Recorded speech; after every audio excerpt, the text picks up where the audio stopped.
good morning, good afternoon, good evening. How are you all doing today? Welcome on into another 6 out of 10 Senshudo podcast.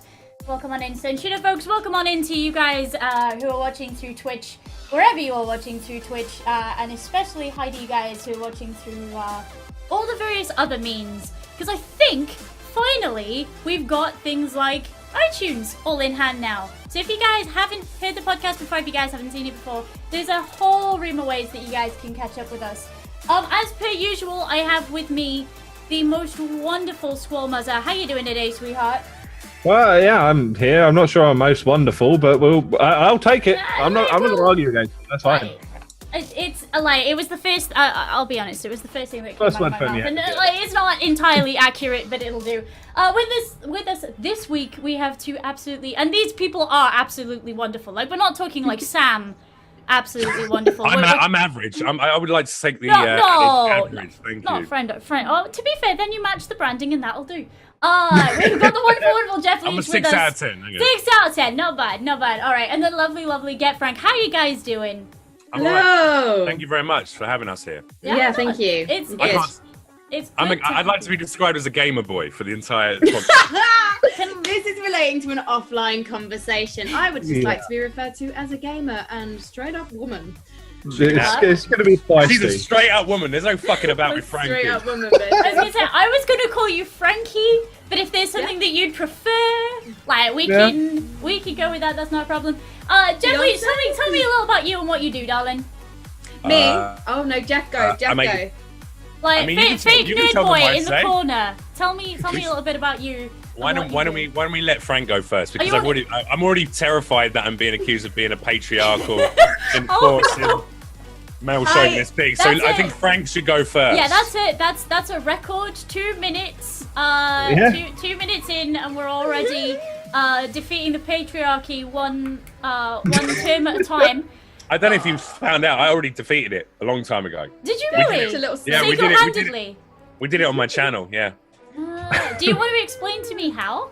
No, I want Frankie to tell us about hers.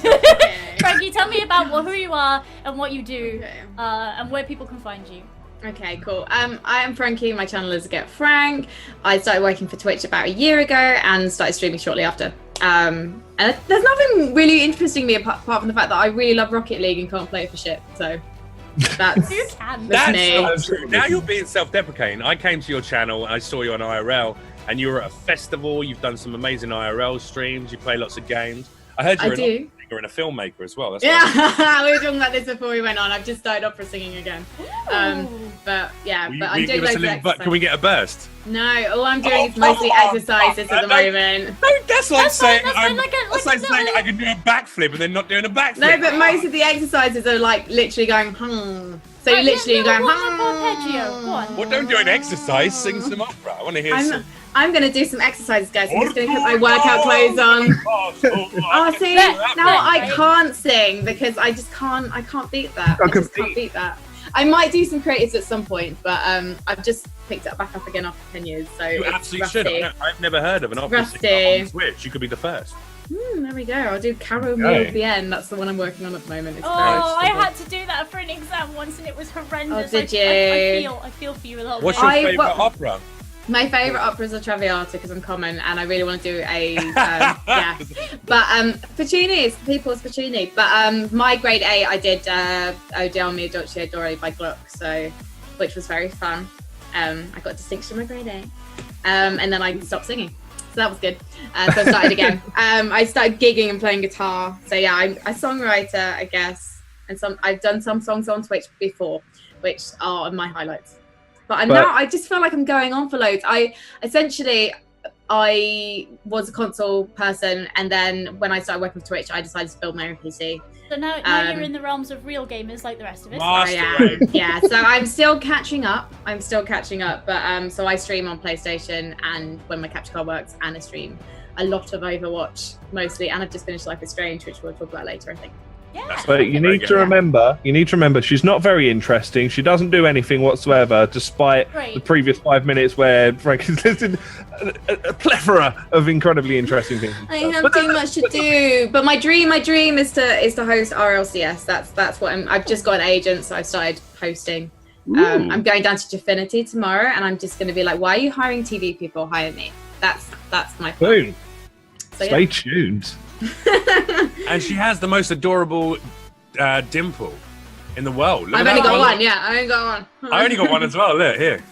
Oh, there you go. We're dimple buddies. We are.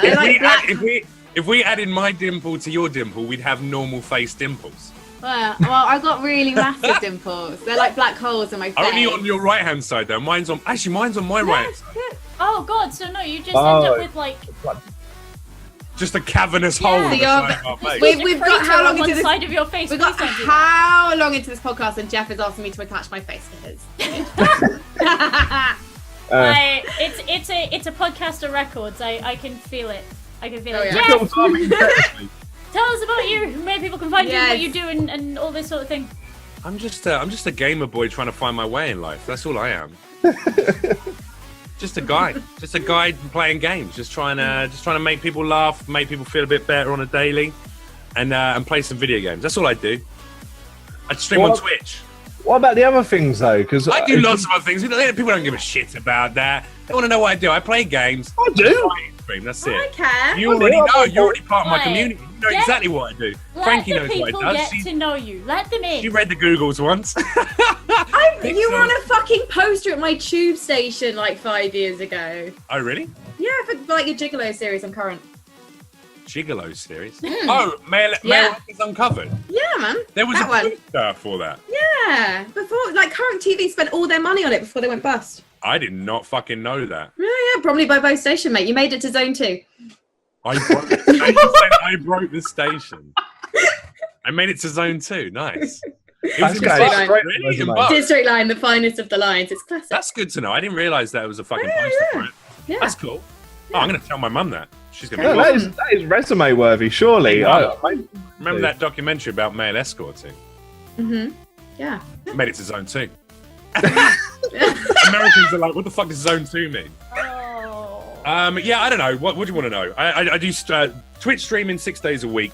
I do stand-up comedy in the evenings, and I'm a film actor. That's what I do.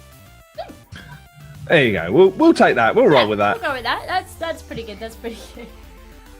So, for those who don't know what we ramble on about normally on the week, games news from the week, all of the vaguely interesting bits and pieces squished into a single. We try and make up the rest and fail miserably, but hey, we try. And then, more importantly than anything else, we give you a chance to get to know some wonderful, wonderful content creators, and we get. When are those turning up? Hey. Well, hey. No, I was promised too. What? Look, you're supposed to be a fucking actor, Jeff. Start living up to it. Come on. And then, we do like a nice roundtable discussion as well around a sort of slightly deeper topic, so we can really get into it and discuss around things properly, I suppose. Also, really. tea addicts, judging by the size of that mug in pixels. That is as big as his face. That's ridiculous. It's like your head. I've never done touristy stuff in London, and every time I come down this way, we go somewhere and I get a mug. And the last mug was quite small, so this is making up for like the fact. Would you humour me and put that in front of your face for a second? Let me see how big. It's facing your head. It's the size of your head. I'm like the smallest human being alive. So close. So to be fair, like that's not a great measure. How tall are you? 5'1". Oh, you're like a hobbit. Right? But I have nice feet, so like. If we took Frankie's hair and put it on you, on your body, you would literally be, and maybe Senshudo's hairy face. Hobbit confirmed. Done. Yeah. And I'd be like Gandalf. I'd turn up and be like, "Hey, what's going on?" In the living room at that, I'm genuinely gonna go out there and thump somebody. Young tiny pixels on an adventure. Yeah. Oh, going on an adventure. All right, so we actually adventure on to our first topic before. Oh, there it was. There was the first one. Yeah, let's have a little chat about some of the stuff that's been going on this week. So, in the never-ending run of, hey, let's stick an old console in a box, there seems to be, on the horizon, quite possibly, an N64 in a tiny box that's going to get re-released, because Nintendo have probably already finished production on their last one and are ready to start making a new because they love doing incredibly limited supply. Out of all of them, though, I think I'm probably more inclined towards the N64 one, because a lot of the SNES NES stuff has already kind of come out somewhere else, or a lot of the really cool SNES NES games have come out on other platforms in some way, shape, or form, and they're kind of available still. It's not quite the same as playing them on the original console, but a lot of the N64 stuff never really kind of reappeared anywhere. So what do you guys reckon? Would you play an N64 Mini, or whatever they want to call it? Yes. Yes, I would. I mean, I would, but congrats to the 3 people who are going to get one, because, I mean, you know. Yeah, the limited run of 12. Yeah, that's going to be. Yeah. We got a link to the SNES in our work Slack, and I'd just been on a meeting and I came back and it'd been posted like half an hour early. Someone's going, quick, they're doing a pre-order right now, and loads of people got in the office got one except me because I was too late. Too late. Do they let you come around and play on it though, at least? Well, I'm going to demand that someone actually houses one in the office, because that's what happened to Tim in our office. His Wii U, he doesn't use it, so I use it more than him because it's in the office. And every time we have like a people stream for charity or whatever, Wii U comes out. Yeah, he wouldn't mind. Who owns it? Tim. Oh, Tim's fucking minted. Tim Just steal Slipkins, it. not spam. Nah, Tim, he's well rich. Just take it. Yeah. No one even likes Tim. That is true. I got that internal email. No one likes Tim. Take it home. I don't know, man. I feel like this kind of re-release of old consoles. First of all, if you don't still have your old console, the original one, you're not a real gamer. Get out of my house. Secondly, like the re-release, I get it. It's for youngsters, maybe who didn't get to play the original console at a certain time. But I don't think most of them have got any fucking interest in playing, I have to disagree. No, yeah? Nintendo's business is built on fanboys. It's built on the older market, because that's why they're bringing these classic consoles out. For me, I would love to play the N64 if they bring it out again, because my sister had an N64 and she wouldn't let me fucking play it. Sorry, language, but that's how strongly I feel. She would not let me play it. I had to sit and watch her and tell her how to play Banjo-Kazooie. She's older than me, but I was the tactician. I had to tell her how to play it because she would actually like thump me if she knew I'd been playing it, and I had to go out and buy my own PS1 with savings from baby modelling. So, I had a hard childhood, and I feel like this is going to make up for it. Yeah, I mean, the thing for me is, I think they could just please, I know this is like the ongoing thing, right? Nintendo don't like to port their stuff anywhere else other than Nintendo stuff, but dear God, just throw them in a big pack on Steam and charge 250 quid. I'll play them. I'll buy it. Oh, I don't need another box on my shelf to play all these. No, I'm see, just, I'm go on, sorry. No, you're alright. You're fine, go on. No. He refuses. No. Okay. So I actually really like the boxes. We've got a NES Mini. I haven't got one of the SNES ones because I was too late on pre-ordering that, because of course I was. The only way I got a NES one was my friend who works in game beat up a bunch of people and guarded the box in the back of the store for me for the 3 days that it was in there. But no, I really actually like the boxes. I think they're really well made. I think they're really pretty, and they've promised us that they don't yellow and age in the same way as the other consoles have. So I think they're kind of nice as collector's things. I do really like them. And you have to remember that. But it's almost like a bit of fucking fodder for your house just to look nice. That's what I think. What's the replay value? Really? Be 100% honest. No, be 100% honest. You've got a PC, right? You've got wait, hang on. Hear me out. You've got a high-end PC.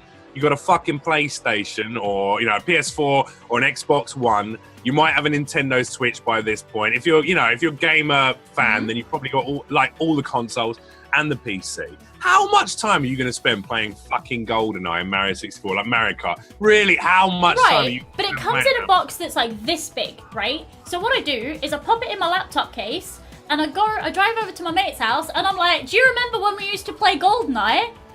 No, and your friend will be like, get the fuck out of my house. How dare you come over here with this shit? What did you...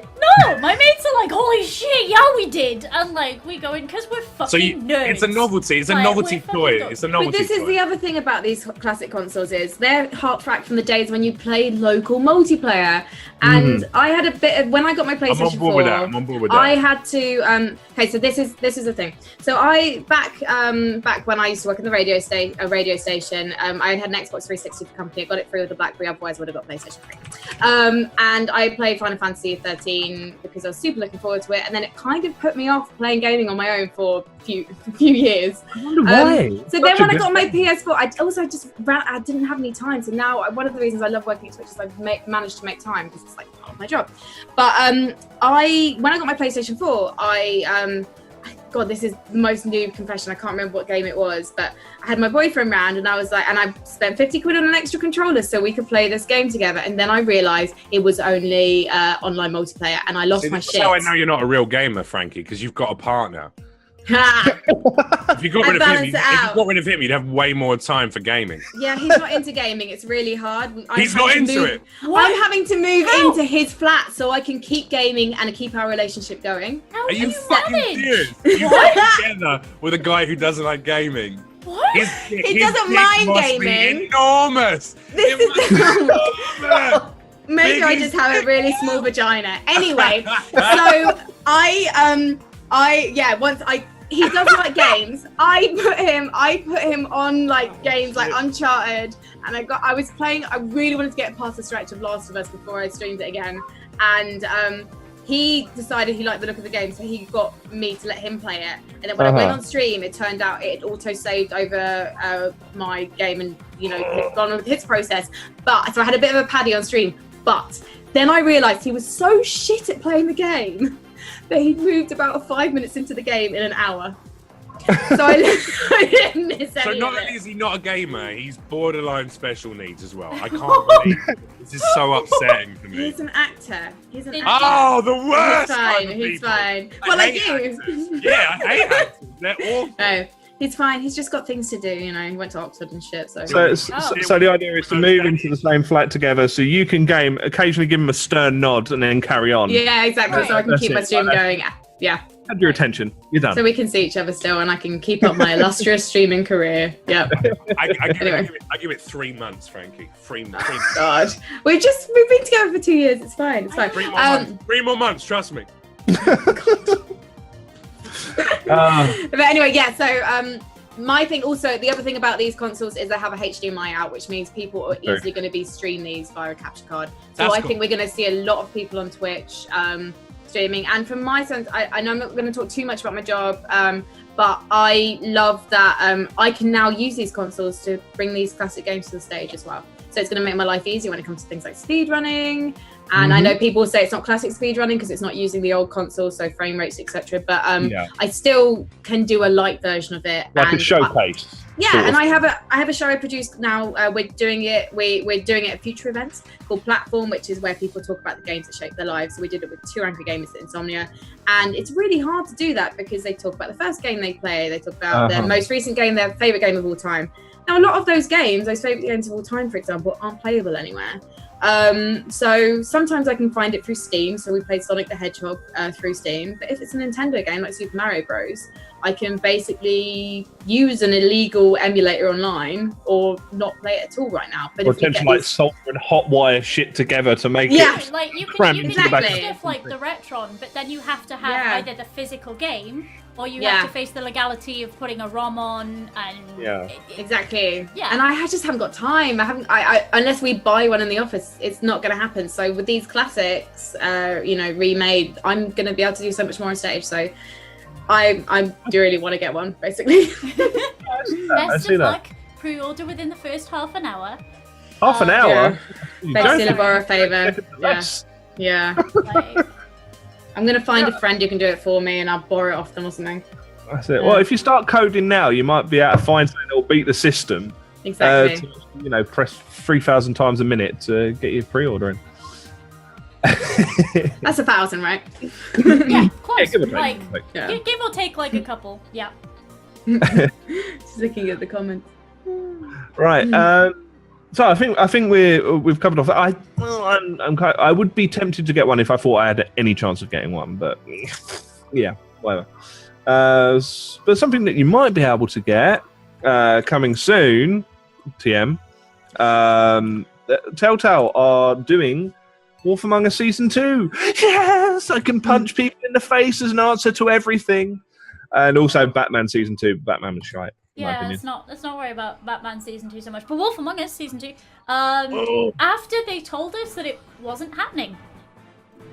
Yeah, see, I didn't hear this, and you said that to me the other day, and I was like... Well, yeah, because we discussed yesterday, like, was the sheet okay? And I looked at it, and I'm like, oh, the Wolf Among Us, that's happening?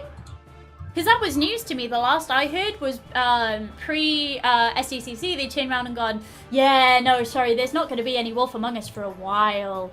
Ooh. So basically, they've just made a load of journalists look like dickheads. Because the guys who reported on the leak, they made look like dickheads. And then the guys who reported on the fact that it wasn't coming soon, But to be fair, speaking as a quasi-journalist, journalists are dickheads. So it kind of works. That generalization, though. Yeah. Now, Mr. Jeff, I know that you have played quite a bit of Telltale stuff.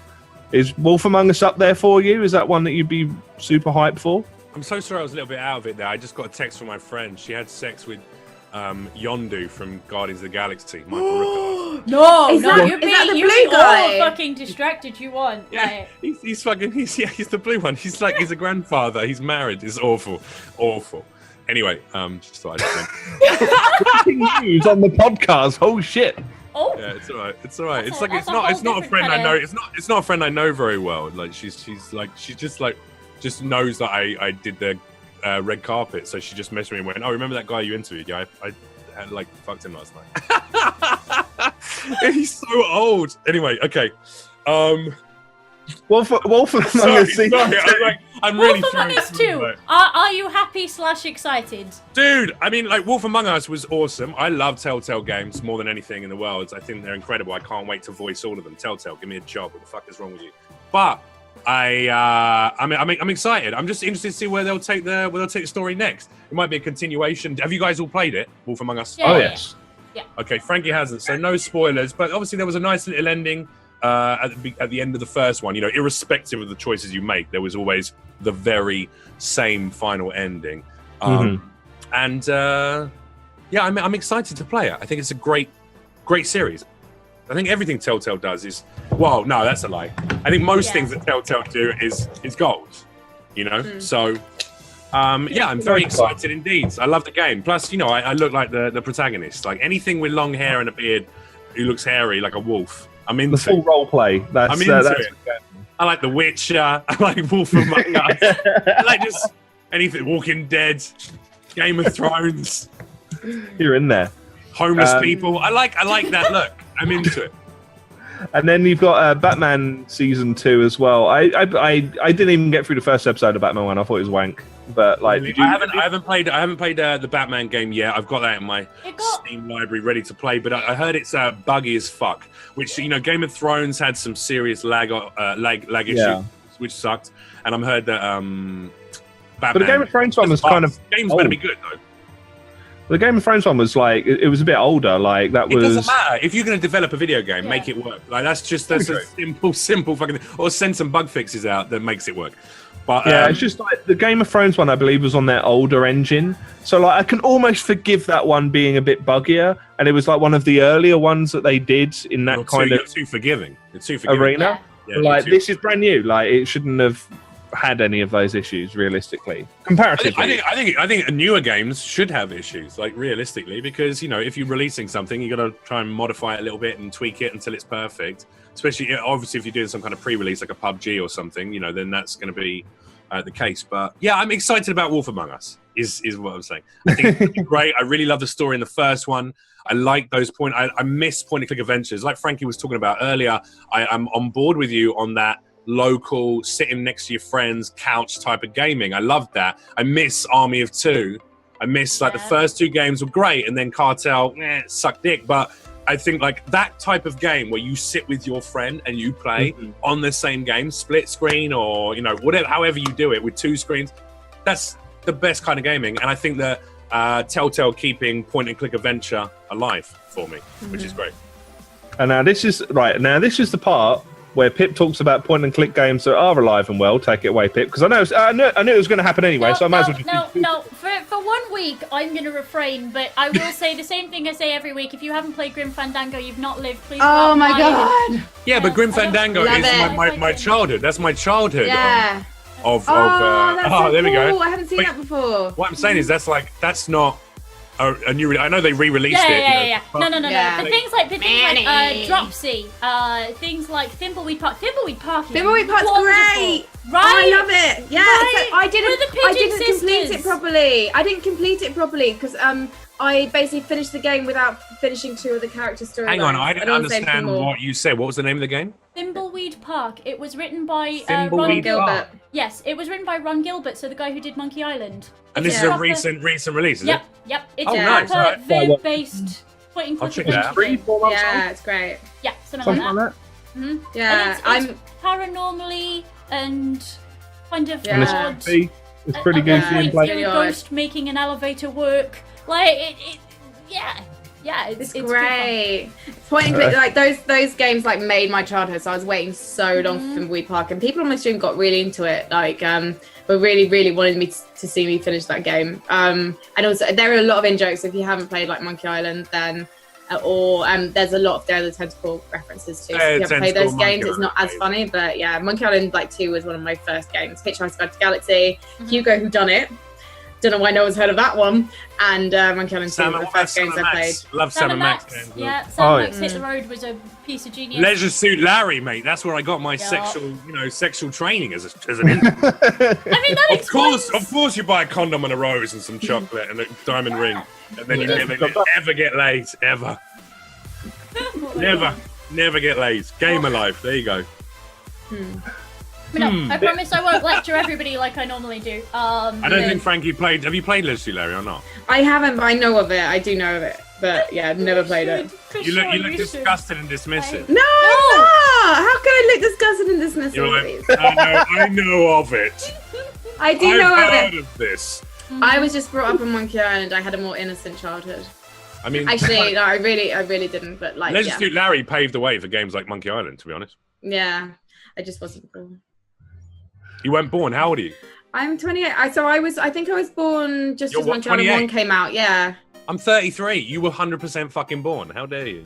I'm saying like I'm 20. I'm 26 this year, and I've never played. I don't remember it coming out, Leisure Suit Larry, but I do know it. Like, I don't remember where I first heard it, but I've always known it's existed. You had to play it. It was on a floppy disk. Oh yeah, well, so was Monkey Island. It was like old. All right, okay, so it's like old. Yeah, like Monkey Island 1, I had to wait for the. You have to put like another floppy disk in, right? Yeah. Well, when I used to play, you had to preload all the floppy disks. Whereas like something like Monkey Island 3, obviously you had to put the different CD-ROMs in, like with PlayStation and Xbox. Yeah, we had to go like disc by disc, and then sometimes you catch the little metal protector on the way out. And you'd be like, no! And you'd be like, that's it. Yeah. Amigas, technology, guys. Amigas were it. Amigas were it. I still have like 3 of the bastard things, and I don't want to touch them because I can't be bothered with them switching the discs around. But like, they were it. That was great. Wolf Among Us, I think, is a great series or a great game that will become a great series. It's got really rich material to work from off of the Fables is wonderful. Yeah, absolutely. So there's a huge amount of different ways they could go with it. Have they released any exact information of what the storyline might be about? Is it going to be a same protagonist, obviously? Is it still going to be our sheriff character, or is it going to be someone else? I think the comics follow him primarily. Question mark. Doesn't necessarily mean it won't be. Doesn't mean it won't be. Other characters though. No. We should be having a more comprehensive summer update soon to tell us more details, as far as I'm aware. But Fables is like a whole bunch of stuff. Fables is massive, so they've got I've never read the comic book series. Is it good? Is it enjoyable? Yes. Yeah, it's beautiful, and it's all sort of classically drawn rather than like a lot of the new stuff is super poppy. This is proper sort of old school comic art. So it's gorgeous, and there's reams and reams and reams and reams of it, and it's all manner of stuff. Like absolutely all manner of stuff. So that we could be getting anything. I imagine with it being The Wolf Among Us, we're getting Bigsby back. But like what that's Telltale's way as well. Like they do tend to like stick with to a degree. Which is fair enough. Like, although across the Walking Dead series, they definitely jumped around between different characters. Well, yeah, that's true. But like they still kept like Clem going through the whole way, and like while she wasn't like main character for all but one, it's going to come back round to Clem. I think it's going to come back round to Clem full circle. Yeah, I mean it should do to finish up because the next one's the last one, right? I think so. Yeah. So yeah, it would make sense too. Right. Moving on. Been talking about pretty things. Yeah, I suppose so. Have you guys seen Kingdom Hearts 3? I don't watch this trailer. I need to watch it. I'm so really bad. Okay. Right, you're off the show. Get out! Okay. I've just been given all the games by Square Enix. They took me to. I went to a concert. And Did you love it? Did you fall in love? It was great. Although I had no clue. Again, I'm trying not to swear. I had no clue what was going on because I hadn't played them. So I've just started playing the first one. How are you? And I feel bad. It was a bit confusing and takes its time to sort of get started. Yeah, the confusing doesn't ever stop. I'm really sorry. So apologies in advance. Like, I've got to Donald Duck in the castle being like kind of thing, but yeah, I can't really sustain that. Sorry, like what? Yep, I can't do it. But yeah, so I'm in like the second. I'm finally in the town, and I'm going to probably start streaming again soon. Now I've finished Life is Strange. Yeah, I couldn't get into Kingdom Hearts. Like the controls were just too clunky for me. Like there's like a mission near the start of the first one where you have to race someone. Yes. And it's Satan. It's actually Satan. Okay, but you don't actually have to win the race. All you do by winning the race is you get to name the fucking ship. Sorry, Pixels. I agree with the guys here. You have to win. You have to win. Like, come on. I didn't if you want to get to the murdering little games are not about winning, guys. It's just about taking part. No. Games are about endless murder, and to get to the endless murder, you can just skip the ship naming bollocks. Like you don't need that. Kyrie still loves you. Like it's fine. It's not I skipped the bollocks. But that was just off-putting enough for me because I was just like, I feel like I'm trying to drive this game with my elbows, and I shouldn't be having to. Well, this isn't Lion King, like trying to fucking. Part of you now, Pixels. I'm questioning every part of you now. I can't. How can anyone who plays video games say you don't have to win the race? Like, how could you not reload that 700 times until you win it? Because I did, all right? Yeah. And then for my second playthrough, I went, you know what? I could sit here and restart 700 times until I win it, or I could play the fucking game. That's my thoughts. That's my thoughts. It's a section of the tutorial where the platforming is bad. The tutorial is so annoying as well. The tutorial it's a section of the tutorial where the platforming is bad. You don't have to win it to, like, move... Oh, here we go. So my wonderful husband in chat is saying, well, it's like playing Fire Emblem and letting people die. No, that's entirely different. That's entirely different. And anybody who lets characters in Fire Emblem die, put the game down, sell it to somebody. You don't deserve it. Give it to someone who knows how to treat people. Give it to somebody who understands how to play video games. Like, please, don't. You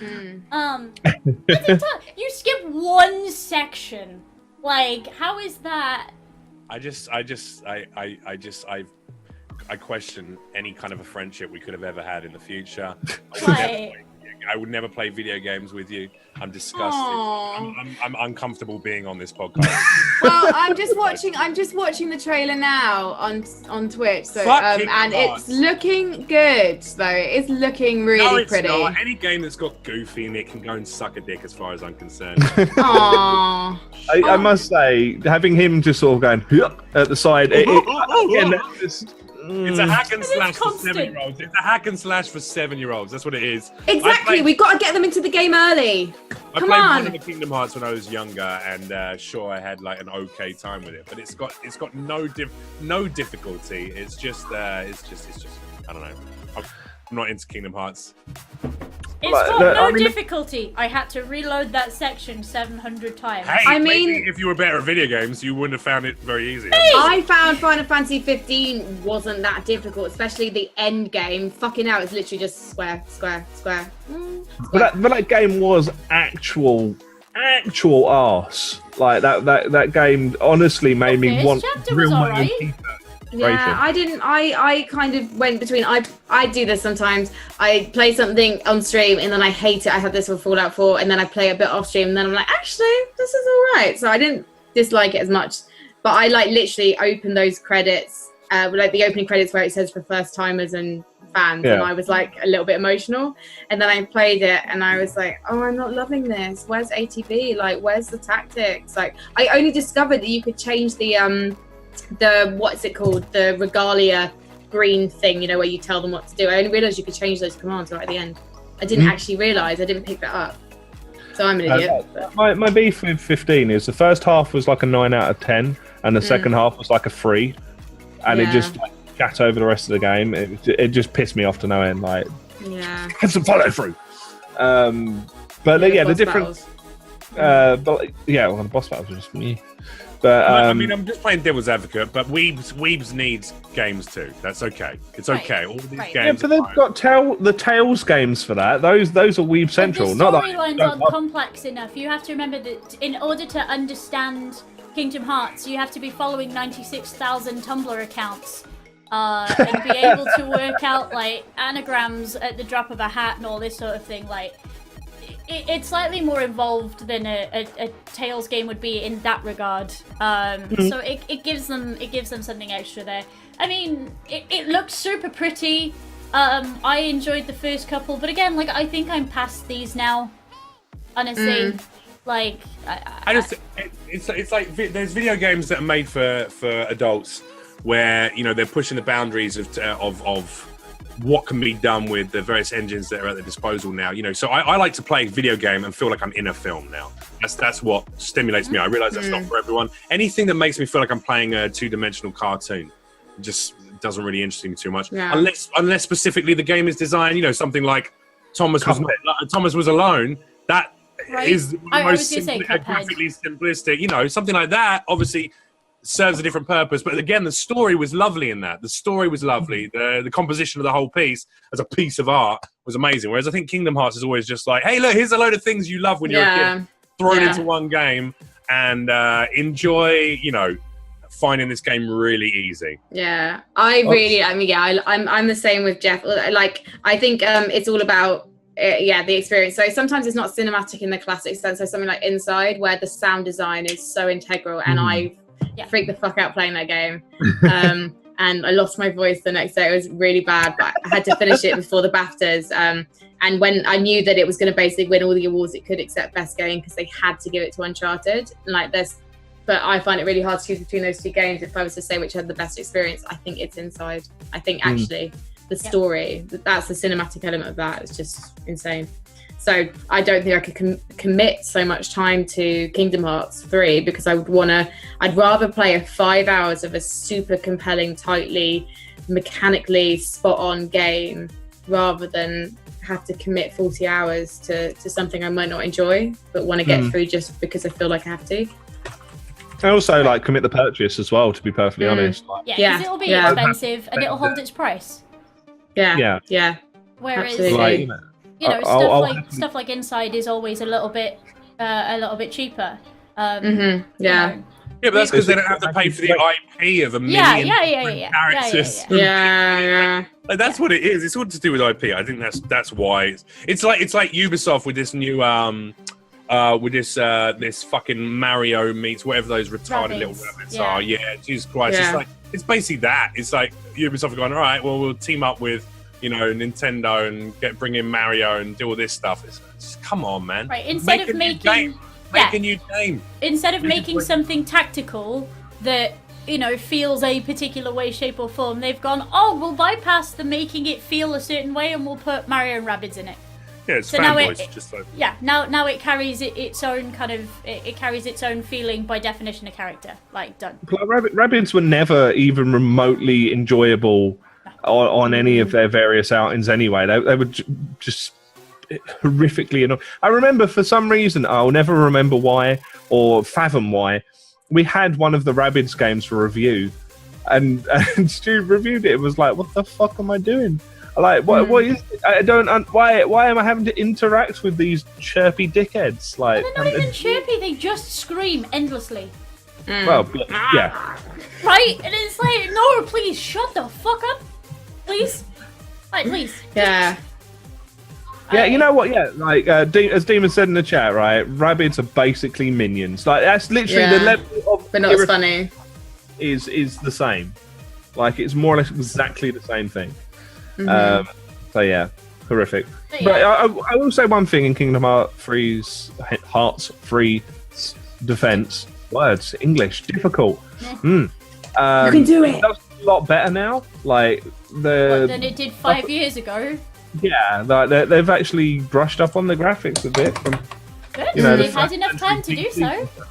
Yeah. I'm not going to be on board with Square Enix on anything until they sort out. I have a bone to pick with Square Enix, and that is that I bought a game called Murdered Soul Suspect a long while ago, and I played it, and I'm a completionist, so I like to get 100% in everything. And I should have a platinum trophy for that game. I was 100%ing it, perfect score on every single part of every single mission on that entire game. And at the very end, there's a bug that as you're running towards the final part of the entire game, it crashes, and every time you load it up, it keeps crashing. So I put hours and hours and hours and hours and hours of gameplay, and they never released a bug for it because they were just like, they dissolved the studio that made it and just went, all right, it's done.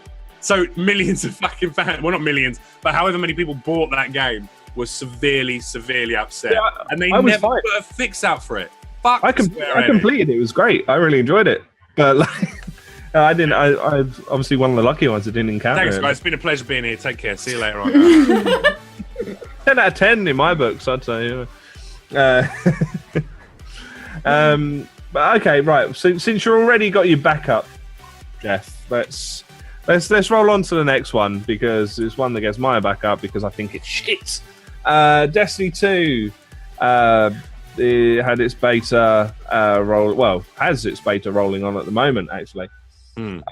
I think I would stab hot skewers in my eyes as a way of getting out of playing it. I don't think Destiny at all does anything beneficial, interesting, impressive, revolutionary for the game style whatsoever, but people seem to like playing it and then complaining when everything goes wrong because everything inevitably goes wrong in that game because it's quite badly made. What do you guys think? So I think that Destiny, I haven't played Destiny. I've got it for PlayStation. I haven't bothered installing it yet because I know I haven't got enough space on my PlayStation for it, and I would like to play Destiny 2 when it's on PC because I have no interest in playing FPS on a PlayStation controller. I just don't. Now I've joined those PC guys. I think it's important in the sense that it's one of the biggest gaming releases ever. Like it made more money than like I think maybe I think it was played by more people than like bought tickets like the biggest film release that year or something like that. It was an absolute behemoth, right? And so that kind of is important for the gaming industry. So and for a developer like Bungie, I just think that I don't know what it's going to do with Destiny 2 in terms of can it eclipse Destiny 1, and that's what I'm really interested to see. And I would like to play it, and I see if they're going to try and do some esports with it because they did with some Red Bull College League for Destiny 1. So I'm just curious, I would say. But so I don't want to write it off yet, but I know Sam already has. Well, the thing is, right, you say like the size of the game's release is pertinent and makes it important for the gaming industry.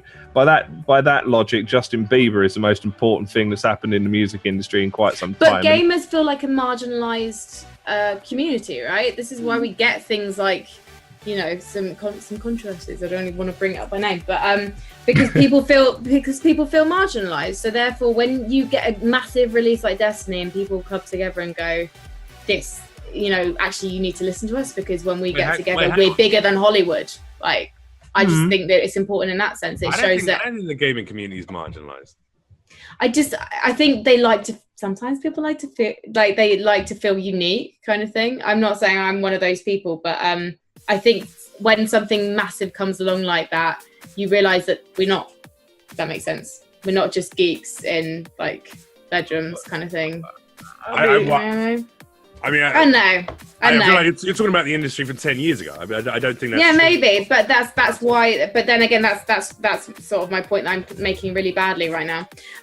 Is that when you have a massive release like that everyone's talking about, and I think things like Last of Us as well. You just kind of open up gaming to more people who were never really interested in it before, and suddenly, their friend they don't own a PlayStation, but they've gone around their friends and they're addicted to Destiny, and they're not coming out for 2 months. That person's now going to probably maybe pick it up. But then I would probably argue that that's potentially less the game itself and more the marketing machine behind it. Maybe. And yes, from what I hear, it's a flawed game. Like it's great that it happened for a game, but that game probably shouldn't be Destiny or Destiny 2. It should be one of the more sort of unique gems that actually are out there, you know. I want to jump in because, like, first of all, I don't think that the gaming community is marginalised in the slightest anymore at all, and hasn't been for a number of years. As you said, Frankie, which you're completely right, the money that is made in revenue from the gaming industry is more than the film, the TV, and the literary industries put together, and has been for, I think it's 8 or 9 years now. It's actually made more revenue on an annual basis. So we're not a marginalised community in the slightest. It's just that there's a lot of people who play video games who are introverted or have anxiety and like to hang out and go, no one likes me, I'm playing games. That's just exactly. But that's not representative of fucking 85% of the gaming community. It's a perception. Games like that's what I mean. Yeah, it's games the perception. Games like Destiny doesn't bring new gamers in. I think things like Assassin's Creed and having film tie-ins to stuff like that, that's what brings a new audience over, going, oh well, this is a pretty cool story. There's games about this. There's books about this.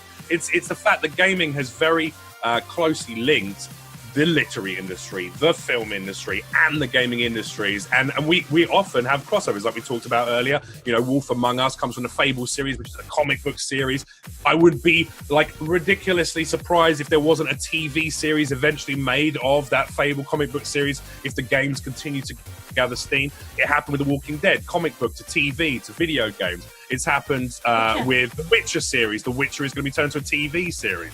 It's like that we're not.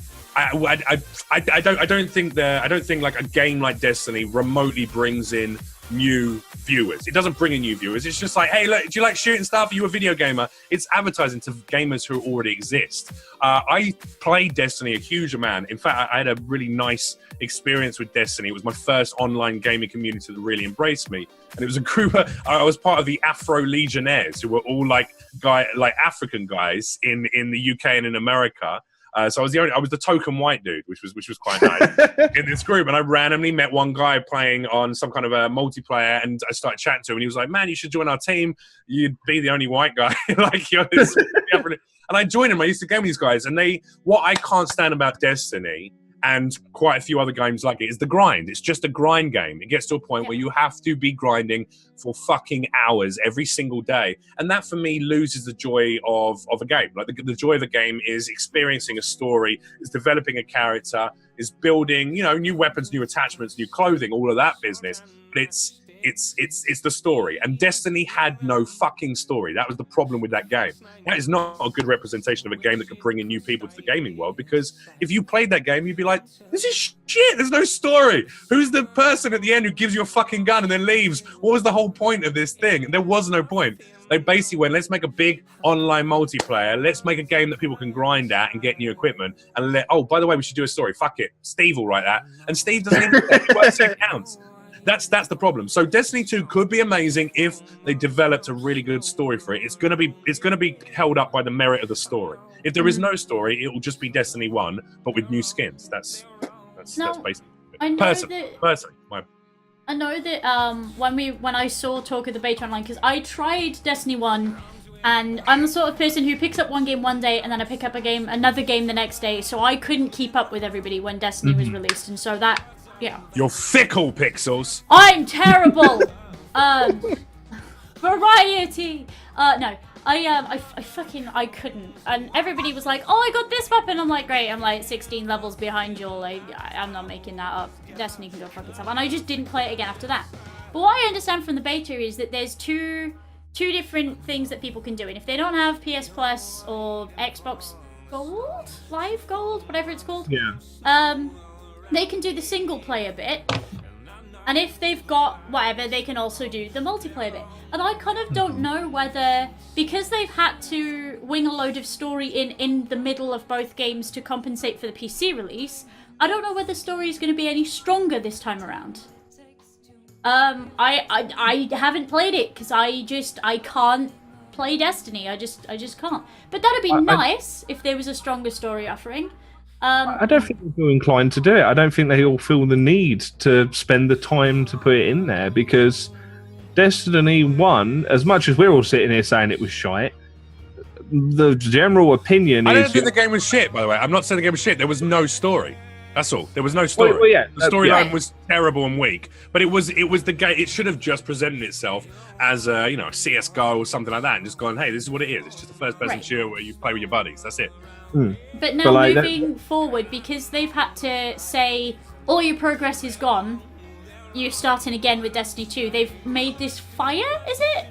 They've made like they've destroyed the city. They've destroyed the city. So whether that means that they're leading us into a better story offering, I know that was a lot of people's complaint with the first one.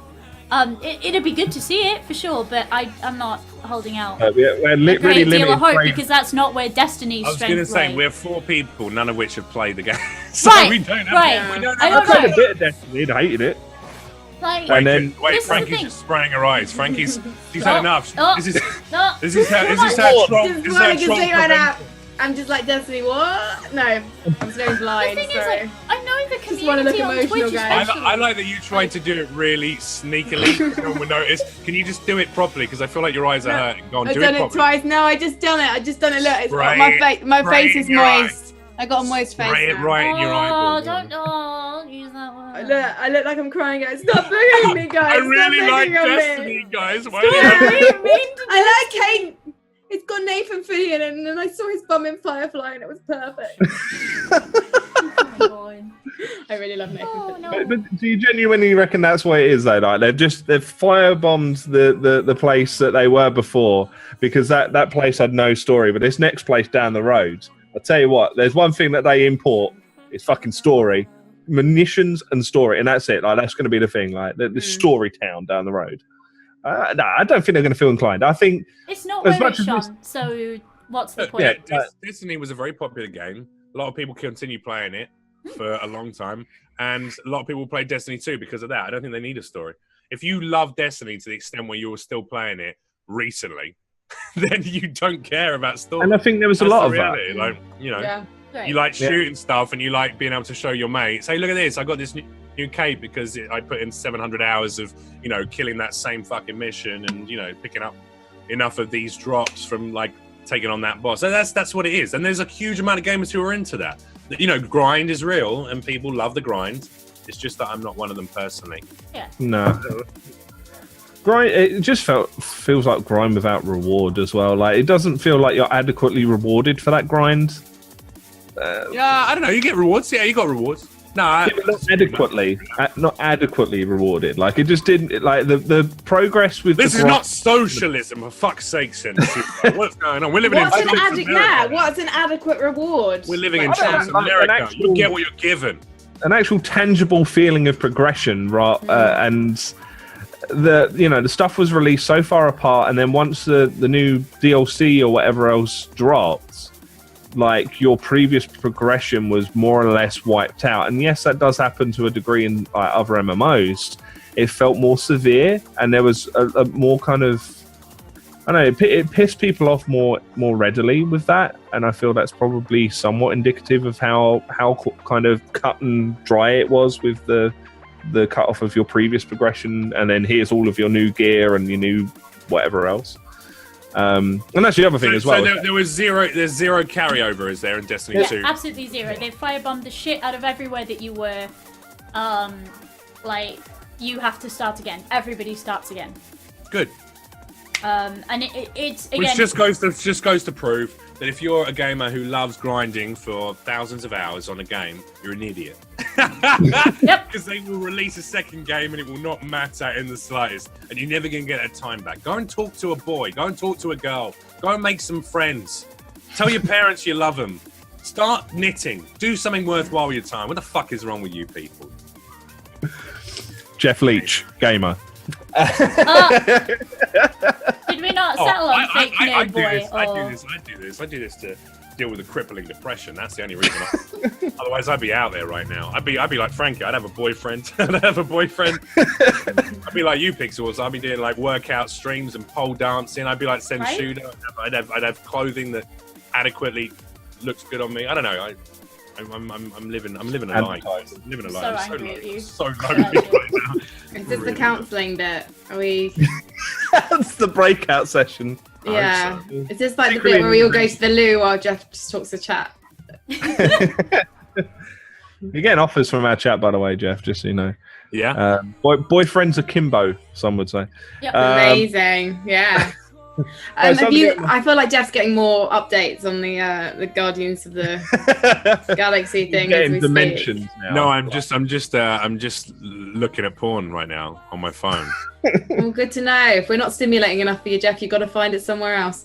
What's the next thing? I'm gonna get I love it. Frankie's giving up just let's talk about other things, please. What's the next topic, please? I'm going to get on my soapbox and we'll roll on to the next one, which is Japanese people that voted in Famitsu magazine don't know a good RPG, or they don't know how to rank them correctly. Nope. In my opinion. Persona 5 topped their list of best RPG of all time, which, yes, I haven't played it. What's it like? They're good. I've heard it's great, but isn't it quite lengthy and complicated? It becomes more complicated than it needs to be, and it's about teenagers having sex. Not complicated, but lengthy. Yeah, I mean, I clocked 105 hours. Yeah. That's a JRPG. You can date your teacher, so why not?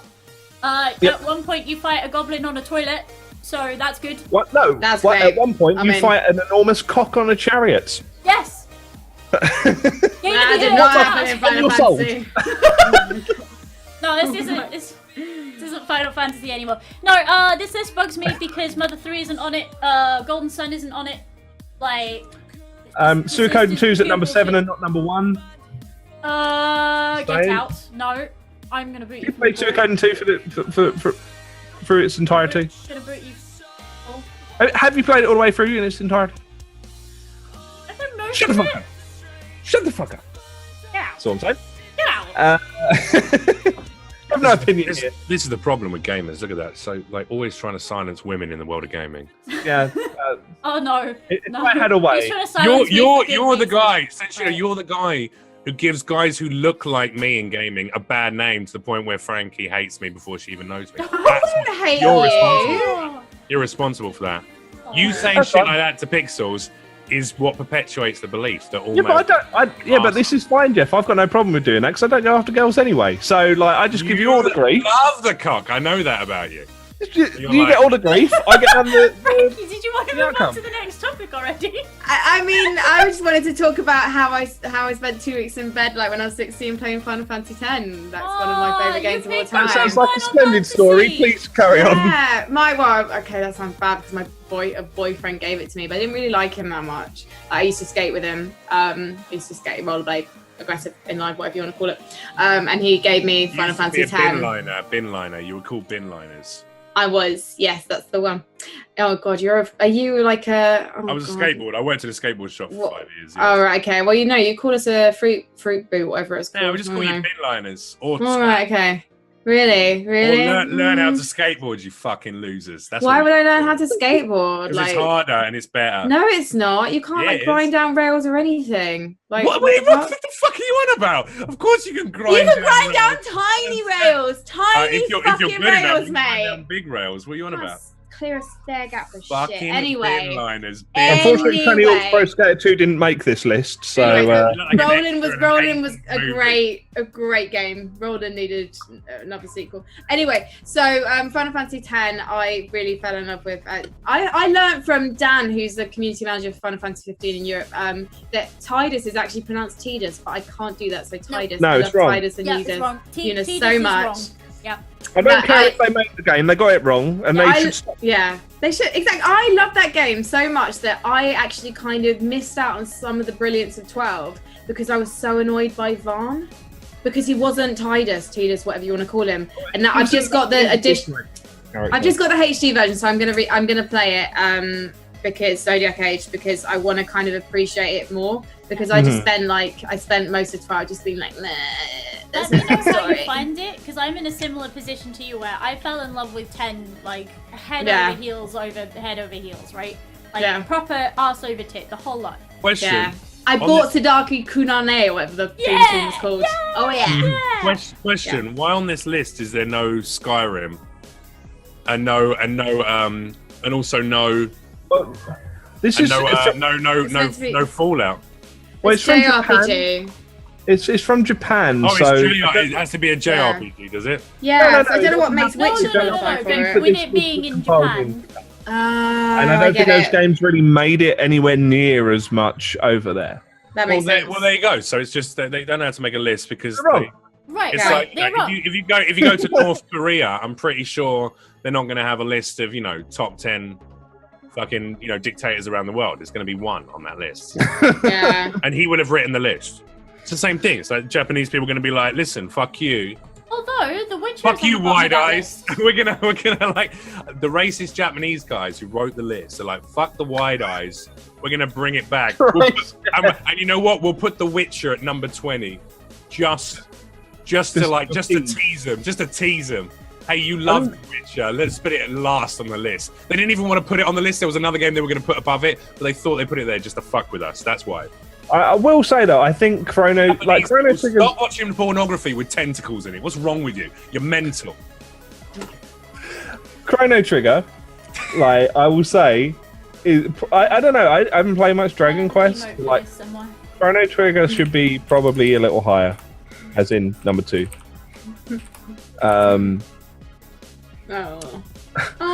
Tentacle, purple tentacle. I do. You're not helping the situation. My bot is a squid, so he's holding a little wrench because that's fucking adorable. But everybody uses it. Did you just take time out of this podcast to type on your keyboard to post an emote in your chat? I did. Yeah. Fuck you. Professional. Fuck you. How we roll? Mate, right, I'm changing all the videos, I'm making sure all the sheets are alright, don't you belittle my work. Now Frankie's typing on my world's loudest articulating. Senshudo's fucking vaping. Am I the only one who cares about this thing? Am I the only one who cares? How much porn? Japanese people. How much porn, Jeff? Let's make this more. How many terabytes have you just downloaded? I wasn't really watching porn, I was just adding a little comedy ad lib to keep the adult entertainment side of the audience interested. That's all. Oh, comedy. Comedy. She doesn't realise she's on fucking camera. I didn't realise you'd stop looking at your phone. Oh. I'm being flamed by the original Annie. This is ridiculous. What I really enjoy about this whole podcast is the fact that even before we started, so we were having a chat before we started, it fell apart at the seams from the start with just this enormous debate, and I'm just sat there No, that was a good debate. That's an important debate. I like talking to intelligent people about things, so I can learn how other people think about it, and maybe that will change or influence my way of looking at it. I found some very interesting points that Frank. I'm actually quite tempted to change what we talk about at the end and switch over to what you guys were discussing. Do you guys don't do that? It'll just go on forever. Yeah, I feel like we settled. Actually, I think we're kind of in agreement. Yeah. Okay. Cool. Everyone's happy. Yeah, we decided that David Bowie was the best musician of all time. He's a star man. He is a star man. Yeah. Fuck you, Freddie Mercury. Earthbound as well, quite low on the list. No Mother 3 on that list, and Final Fantasy 15 at 10. Fuck off. Oh my god, is it there? No, it's not. Is it? It is. Fuck off. Are you? It's above Final Fantasy 10. This is a top 20. At least it's not 13. Recentest. Yeah, You know what? I fucking love the battle system. I love the paradigms from Final Fantasy 13. I hated the rest of it. Some of those characters, like Vanille, I hated that so much. Wait. Can we get that one more time? Because someone's definitely going to make a game of that. One more time. One more time. One more time. One more time for the fuck boys. Come on. The most Australian scream you can do. Come on, let's hear it. She had no Australian. No, Fang was Australian. Fang's fucking cool. So Fang would talk like this and be like, you know, Vanille, I really care about you. And then Vanille would run out a monster. South African accent. She'd run out a monster and go. Oh, I couldn't bear it. I could not bear it. Can someone please clip that and send it to me? And I love Snow. I love Troy Baker, but I fucking hate Snow as well because he just God. Sarah! No! Sarah! Oh my God. But the worst part about that is it actually has made me hate Troy Baker because whenever I hear him now, all I hear is Snow. Yeah. And I it met just him at trace. Boston. He's really nice. Well, I can't even comment on this list because the only one I've ever played is The Witcher because it's epic, and all the other ones on there, I don't trust games that are made by people who watch tentacle pornography. So, what would you put on the list then?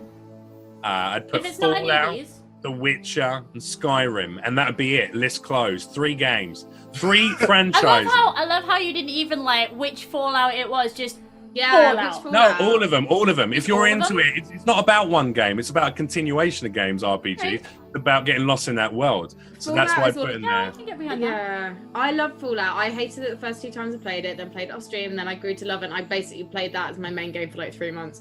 And I took ages to actually do the main storyline, and then I was a bit by it all. And I actually kind of still want to go back and play it because I did actually start to really enjoy it, but I didn't find the combat difficult in the end because I just became OP, and I don't know, which is, it's the grind. It's the grind. You can grind quicker, and I appreciate that. But there's loads of stuff I didn't see because I'd given up so much of my life to it. I realized I had to kind of get my life back. And also, some of the bugs. There was a bug where I got stuck on a table. I've got a life. I've got a boyfriend. I sing opera. Listen, some of us have just got this, Frankie. But that was the problem with Fallout. I only had that. I didn't sing. I didn't play my guitar. I saw my boyfriend twice a week. Which is 2 times too many, if you ask me. This motherfucker doesn't even play games. He didn't play Fallout. He did not play Fallout. What has he done for you lately, as Janet Jackson would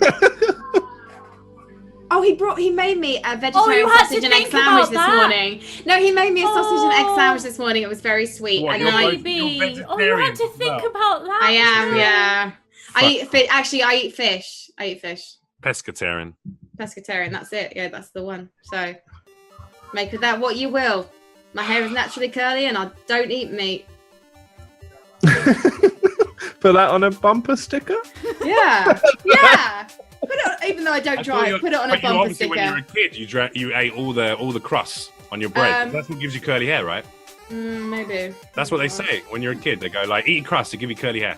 My parents didn't. They made me make my own sandwiches. So yeah. Really sad childhood. I had to buy. Remember, I'm the girl who had to buy her own PlayStation. Yeah. Sorry, say that again. You're a girl. You had to buy your own. No, when I was a child, I had a deprived childhood. I had to buy my own PlayStation, and then I had to buy my own gaming PC when I was 16. Good. And I earned that money. Me too. I had to get a job, save up money, and then I could buy what I wanted. That's how you do it. At least but I had to when I was 9. When I was 9. Good. You were old enough to make fucking Nike tie tops, and it's good that your parents realised that. I was a child actor, and I was a baby model. That was how I made my money. Oh my god. Posed for Lloyd's TSB shareholders and Karen Gate. Why did your parents hate you so much? I don't know, guys. I don't look like them, so maybe I was adopted. I don't know. Yeah, fuck those people. Fuck your parents and fuck your boyfriend. I'm not into any of them. I don't like it. You're really interested in my life. This has become too much about me. I'm not comfortable. I'm super interested in your life. I think you're an intriguing character, but carry on. Okay, good. As a side comment about this podcast, let's talk about Doom. So they've released the original Doom or the re-release? The remake current Doom. We've got a new update coming, 6.66, because Doom, metal as fuck and all that. Where they've made the decision to make all the DLC free. That was like 40 quid before. Are they going to refund people their money for buying the game? Are they going to give them anything? Are they going to send them a plushie? Badges. You're going to get badges. If you're an OG DLC owner, badge, mate. Yep. I would be so angry. And that's in-game, by the way, not a physical. In-game badge. Depends what the badge says. If it's like a, you know, if it's a police badge for your local state, that's pretty good. I'm reasonably certain it's not. If it's a pin badge, that sucks. If it's a badge online, that sucks. Yeah, no, it's just going to be a little tag on your username. Listen, you know what? I say, like, get over it. If you paid money because you wanted the DLC, then you wanted it and you were happy to pay money for it. And a company can do whatever the fuck they want. Yeah, but wasn't the DLC out 40 quid? Yes. Or Yeah, something? so you pass 40 quid. Okay. I do agree with Jeff in the sense that, you know, it depends on when the DLC was released as well. Like, The last one came out not terribly long ago. that's not cool. Like, I want to say... Again, if you wanted to play the shit out of it, then you bought it and you played the shit out of it. Like, if you didn't get your money's worth, that's not kind of the... Hang on a second, though. That DLC, I'm being told in my chat that a lot of that DLC came out 2 years ago. Okay. So you're angry. That doesn't bother me. You're angry because you paid for DLC 2 years before everyone else could get it for free. There's nothing wrong with that. No. I don't think anything's wrong with that. I'm with you. Assassin's Creed. Ubisoft has released a load of Assassin's Creed games for free. They're like releasing a load of Assassin's Creed games for free. So what? I was happy that I paid it and bought for it when it was, you know, when I wanted to play it as soon as it came out. I think that's very nice. I mean, PlayStation now just brought out Life is Strange for free, and I just, you know, obviously paid for that on Steam, and I'm fine with that. Like, I don't mind. The other thing that you have to remember is that they've also brought the price of the game down, right? It's now $15 to buy Doom in its entirety. So people who are super into the multiplayer, you just got a lot more people to shoot at. Because $15 for Doom is a hell of a good price. Deal, man. Like, Absolutely.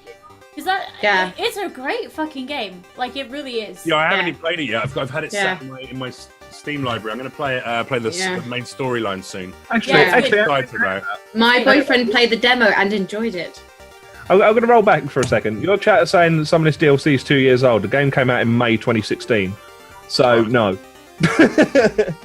But then, like, the DLC obviously didn't come out along with the release of the game. So, over a year ago.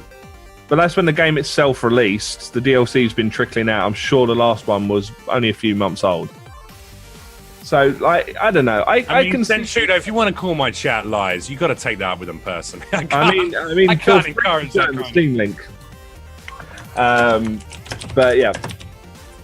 Right, so you're right. All right, but still, you know what? Look, here's the deal. You pay for what you want to get it before anyone else. That's just the way it goes, you know. True, but I think it's a little bit of a trend. A little bit of a trend.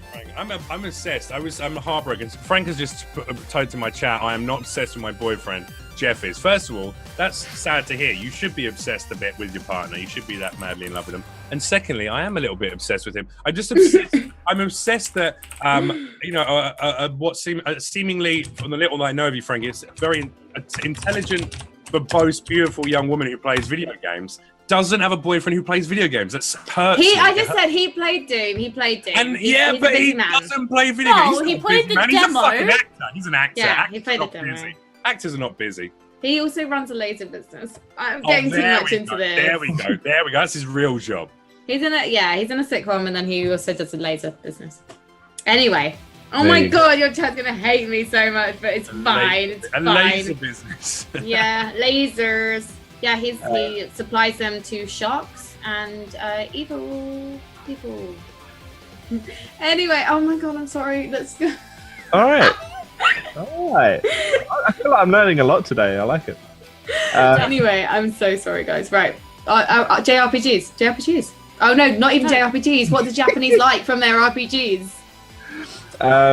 But yeah, so I don't know. Like I appreciate the irritation that people can get because they didn't pay terribly long ago for the DLC, and it's becoming a little bit of a trend because they did that with Titanfall as well. Although to be fair, that was to try and revive it from the instant heat death that he experienced. Right.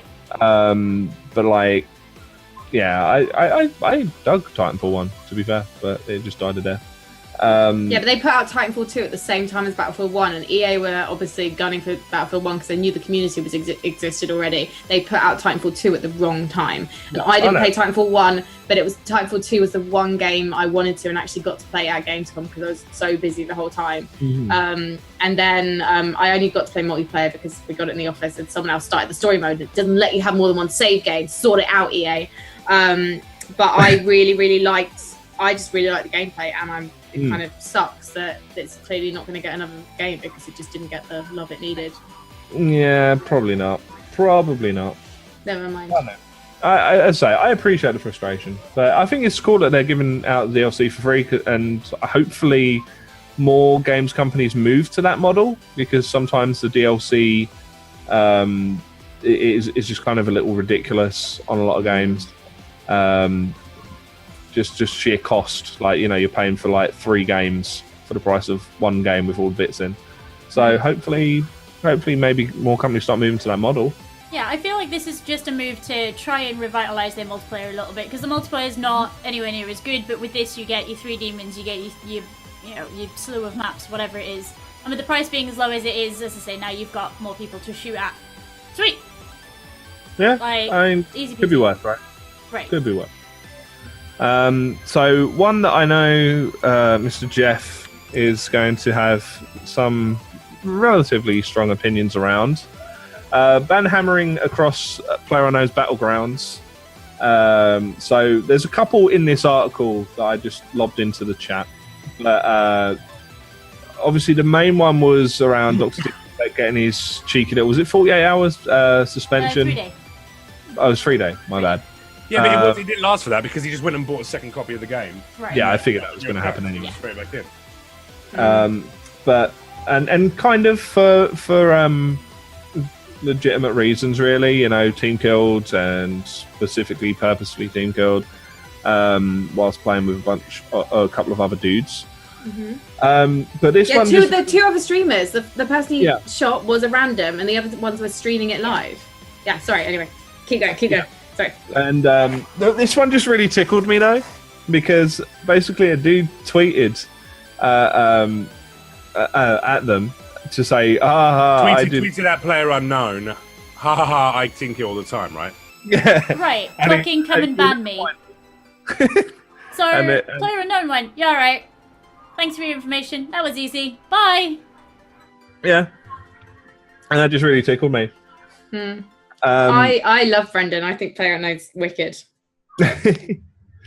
But do you guys think that PUBG is a little well managed in that regard? Because I remember a while back, like a few updates back, there was quite a bit of exploiting occurring.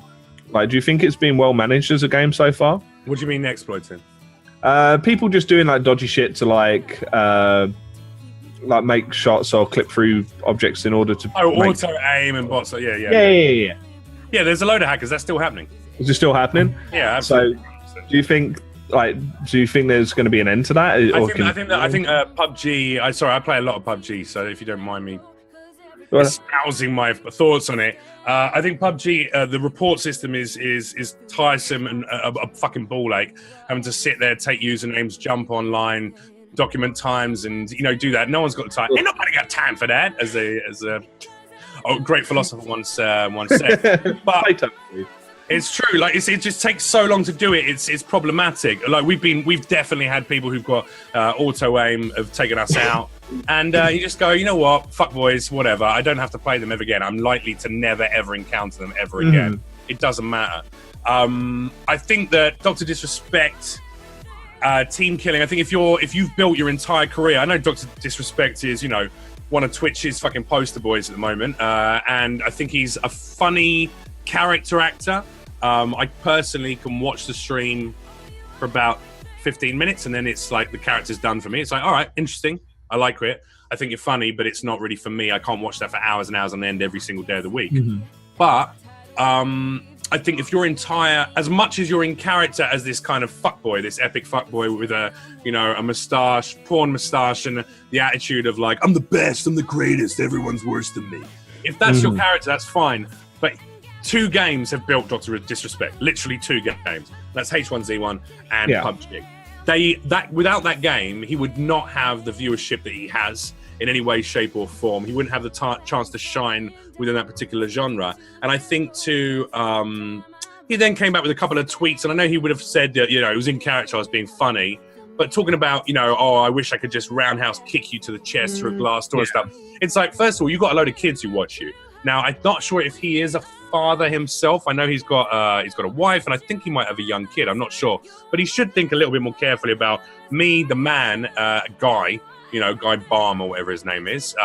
As the man, Guy, I should be a little bit more careful about what I say in front of my fans. Telling kids in game when you shoot them in the head, being like, "That's me. I'm the fucking greatest. I'm the best. I'm the doctor." All of that shit's fine. But then going online and telling the developer of a game that has actively made your career a fucking success, that you'd roundhouse kick him through a glass door, I think was just pathetic. It was a little bit stupid.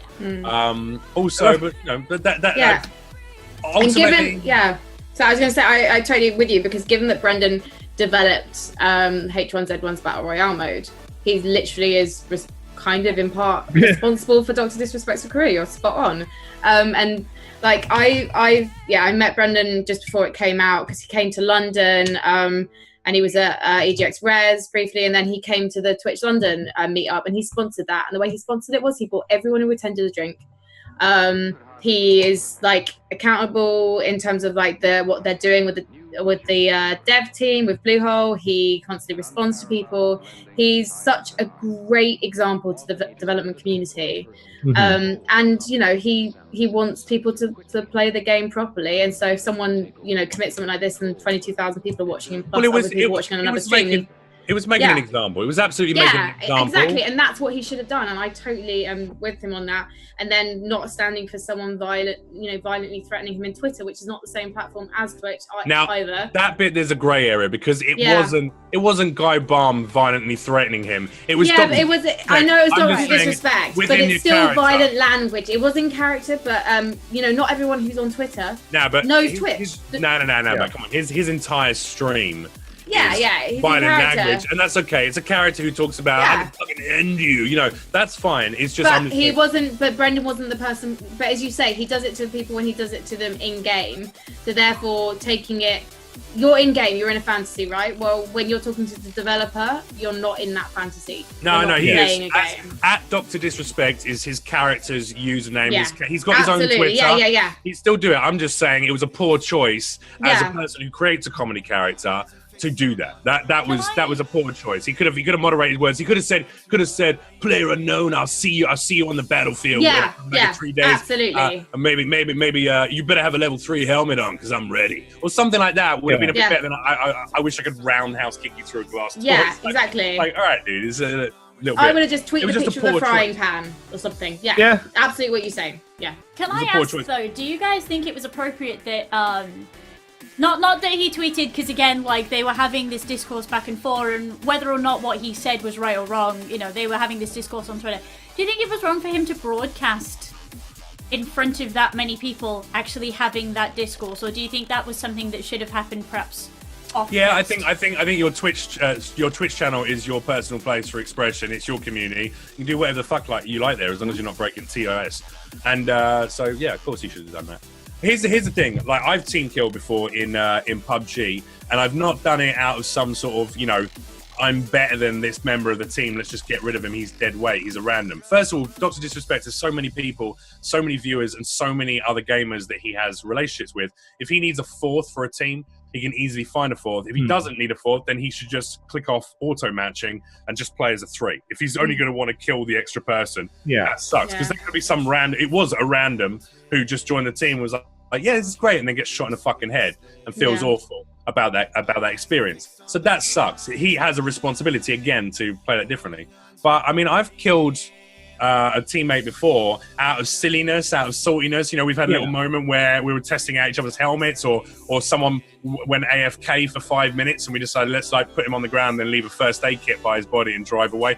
Shit like that, which we thought was funny at the time. So I think it was actual teammates rather than randoms, though, because that's a little bit. But these are people I know. We have an active conversation. I had to apologise to one of my Cobra Squad members, Cobra Squad for life, on stream. I said, dude, we thought it was funny. I was just being a dick. Like, it seemed funny at the time. I'm sorry, because I got annoyed when it happened to me. Someone did it to me, and I got annoyed, and I rage quit the game. So, but that's okay because it's directly with my community. It was a member of my community. We talked about it on stream. We went through the whole thing. With him, he literally just killed some random guy who jumped into the game, and that should be made an example of because the people are trying to find squads all the time and just want to hang out with people. Mm-hmm. And if they go, when I do, one of the biggest gamers on Twitch of this genre of game shoots me in the fucking face, that kind of sucks, Yeah, I'm with you. Everyone's in my chat now. Tiny Pixel's in here as well. I've been there for doing the ages. podcast? Everybody's like, everybody keeps using the blue head emote, and I'm like, it's not quite me. Never mind. Hanging out with a cool kid. It's fun. It's good. Yeah, hanging out in cool chat. I honestly think it was just like a dumb miscalculation on his part because it wasn't a dumb miscalculation. It was ego. It's ego. He is very, very popular on Twitch. He has a huge viewer base now, a huge subscriber base. He also is very much liked by Twitch, which I'm not going to whinge about that because I know that Twitch look after me too. But my point is he's got to a point where he's like, I'm kind of untouchable. I can do what the fuck I want.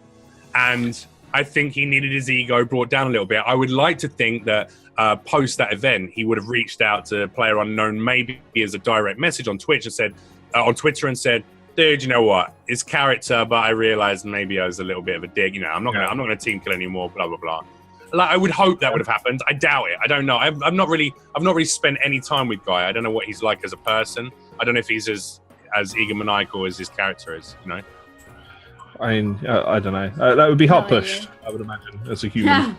Keep up for that period. Well, of time. I know, but like characters are an extension of what we do. Look, even on this podcast, I'm playing devil's advocate. I don't really, I'm just trying to stimulate conversation and debate. I don't necessarily 100%, believe everything I'm saying. I believe everything you're saying. Of course you do. I was just waiting for that, really. That's because you're an honest, sweet soul, Frankie. So sweet. So let's roll on to our recommendations for this week. So games that we've been playing that we just particularly love, that we want to push out there into the beautiful wide world. Miss Pixels, who should we go for first? I was going to say, do you want to go first? Because yours is bizarre and weird. And My game is perfectly sensible and is fully always within terms of the genre. Recommendations from us are always sensible. No, I'm not yes, gonna bullshit absolutely. So this week I've gone with Behold the Kickman. Now this game is imagine a football game that's fun, and it's that. So it's made by a dude that made Shelter. He made the Been There Done That games. Dude's name is Dan Marshall, and it's just mental football. So it's a football game made by someone with no understanding of how football works whatsoever. So the pitch is a circle with American football markings on it. You score points in the same style as you do with basketball. So if you score from like a way out, you'll get 2 goals instead of 1. If you do score, the umpire, which is the referee, comes up and gives you a little kiss to congratulate you for how well you've been doing. Is that your favourite bit? Is that your favourite part when the referee comes and gives you a kiss? Yeah. The little kiss is the shining gem. And there's like a really bizarre story mode, which is basically just you and a couple of other characters just shouting at each other, saying, do the goals and play the sports and win the games and beat Brazil United for the World Cup because they win every year and they're really good. And it's just stupid. And it's like £2.50. And it's more than worth £2.50 of anyone's money any day of the week. Ooh, I might get it then. Absolutely. I need a post-it note. The only thing to bear in mind, Frankie, is he's been playing it upstairs while I've been visiting. Oh, really? And the amount of salt, right?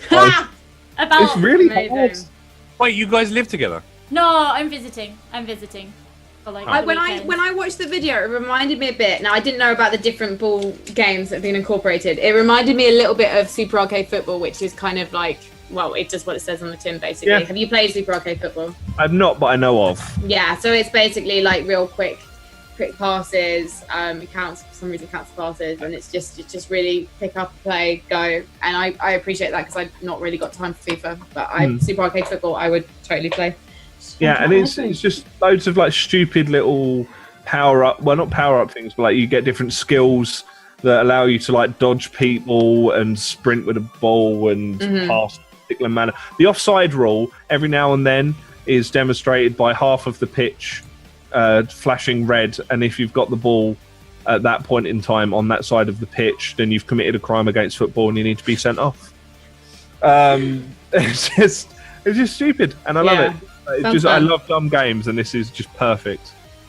So that's my pick for this week. Awesome news. Frankie, tell us about your pick for this week. I kind of got this wrong because when you mentioned about what you're playing at the moment, I didn't realise it was like my pick. But so my pick has come out as Life is Strange, and I'm really conflicted about that because basically I'm full-time at Twitch, so I have to stream as and when. Normally I stream on Mondays, but Game of Thrones is now on, so streaming nights have changed to Tuesdays. And then, early today, for example. Wait. Hang on a second. Game of Thrones comes out on a Monday in the UK. Well, it comes out at 2 a.m. in the UK, so they'll show it on Sky Atlantic at 2 a.m, so simulcast with the US, and then they'll show it again at 9 p.m, and it's on Sky Go from 2 a.m. If you get HBO TV or HBO Live or whatever it is on your PlayStation, get that, then you can watch it at 6 p.m. PST on a Sunday. Oh, yeah, but that's 2 a.m. UK time. So it is actually on at the same time in the UK. Oh. Yeah, so we basically make a thing of it. Me and the unnamed. Back in time, you can see it. Yeah, there you go. Just Life is Strange. And I'm getting nosebleed. So I picked up Life is Strange, months ago. Before, again, I keep mentioning Battered, but I had to play shitloads of games in a really short period of time. And although that was from the year before, I wanted to play it. The first chapter was free, so I thought, why not? Quite liked it, wasn't sure. Then I got into the second chapter and I had to collect bottles for ages and couldn't find the fifth one. I got pissed off and I kind of didn't play it for months. And then I thought I'd pick it up again because Windows 10 update has fucked my chances of playing Overwatch at home at the moment until I sort that out. So I thought I would just finish it off, get my money's worth. Windows 7 is the Windows 10 update. You do realise that, right? Oh, God. It's just, that's another story for another time. If anyone wants to help me sort out my Overwatch, I'd appreciate it. It's not anything to do with my graphics card drivers. Uninstall Windows 10. You need to reinstall Windows 7. And then I never had Windows 7. I've only ever had Windows 10 because my build's so new. You can get it. If you say that you go to, there's a link, if you search for, if you say you're hearing impaired or something like that, there's a free link for Windows 7 to download a free version, a legit free version for people who have hearing or sight impairments, and you get it for free, and then you don't have to pay for it, and it will downgrade to Windows 7. Top tip. Good to know. Top tip. I may commit some. It's not technically fraud, so it's fine. It's not fraud. Can you hear me right? Exactly. It's not Can you hear me right? Frankie. I'm losing you. I'm losing you. You know, it's all those festivals. Yeah, you need to get one of those Windows 7. There you go. I'm doing code recording for Twitch next week, so I'm probably going to lose my hearing, so I will need Windows 7. I've been playing it this week, and I basically like the story, and there's some narrative kind of twists in there that kind of kept me going. But I hate most of the mechanic. I hate some of the voice acting. Chloe's awesome. The rest of them are really like, my bones, and Max is just makes me so angry. Max makes me so angry because everything's just like, oh my god. She talks to like Samuel about squirrels and she's like, oh my god, look at the amazing insects. And then Samuel's there like, I talked to a squirrel once. It made me really sad. And it's just, and so I finished it today actually, just before we did the podcast. Quite like the ending. One option you get like literally a minute for your ending, and the other option you get 5 because they obviously wanted you to pick that option, and luckily it lets you go back and see the other version. I don't want to spoil it too much, but there's an element, Death knows I'm going to say this maybe, but there's an element of women as victims in a really boring way that we've seen before. God, Dragon 2. And you could tell it was written by a bunch of French dudes who've never been to an American high school, not that I have either.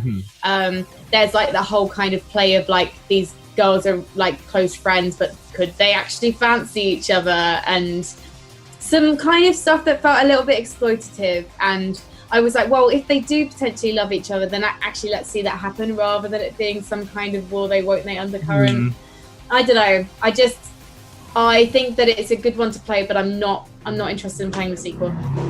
I also played old school RuneScape this week, which would be my pick because I actually really enjoyed it, and the old school RuneScape community is really fun. That's my fault. That's my fault. Quickly, why should people play RuneScape? Quickly, why should people play RuneScape? People should play RuneScape because my thing for RuneScape is it's the next GTA RP. I think I've already made a character who is Australian. Well, actually, no, I just make all the characters Australian. It's great, or South African by accident. So there's Derek. Derek is the sword instructor. So Derek's like, go over there and pick up a dagger and then go and kill a rat. That went New Zealand. So yeah, I just want to play RuneScape and just voice all the characters basically.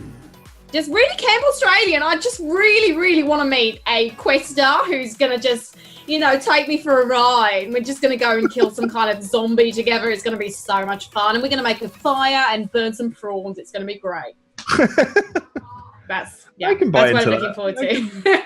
I may stream it. Old school RuneScape, Kerosene. I've just seen in chat. Old school. I'm not an idiot. I'm not an idiot. Okay. Fair play. Yes. Tell me a little bit about Sundered and why people should definitely spend money buying Sundered because it's going to be incredible and all of that. Sundered is a game that got sent to me as I got a little code for the pre-release beta. I played it, loved it on stream. If you've ever played games like I guess Owlboy, Limbo, Inside, like kind of like a side scrolling. I mean, it's not just a side scrolling. It's like but it's a beautifully hand drawn, almost 2-dimensional video game, platform video game. Action horror is what they describe it as, but I don't think it is. It's like replayable Metroidvania. That's a bit more, on the money. Huge boss fights. Basically, you have different endings based on what kind of powers you take on. It's just a really fun and really skillful game. So if you enjoy playing beautiful hand-drawn art video games, 2D kind of platform style, this is one you should check out. I don't know. I think those games are really, especially after something like Owlboy, really making a massive resurgence.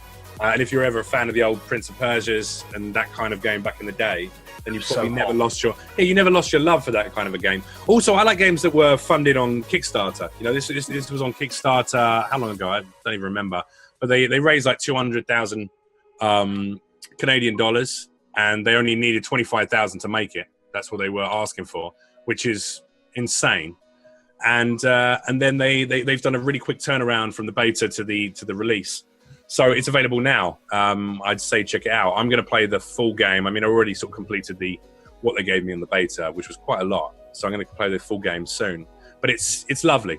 It's lovely. They're giving free DLC to all the backers, the original backers as well. Mm-hmm. They're kind of like obviously a small company that looks after people who looks after them. Also, they made Jotun. Do you remember Jotun Resistor Embrace? Yeah. Yeah. So it's the same creators from that. So, they already have like a track record of making great games. But yeah, Sundered, it's like a beautiful story. I'd play it. What was the other one that made me fucking cry my eyes out? Ori and the Blind Forest. Is it a lot more? It's actually a lot more like Ori and the Blind Forest. If I had to describe it, it's more like Ori and the Blind Forest than Owlboy, but it's in the same vein, side-scrolling platform game. But you can free roam anywhere you like. Yeah, epic boss fights.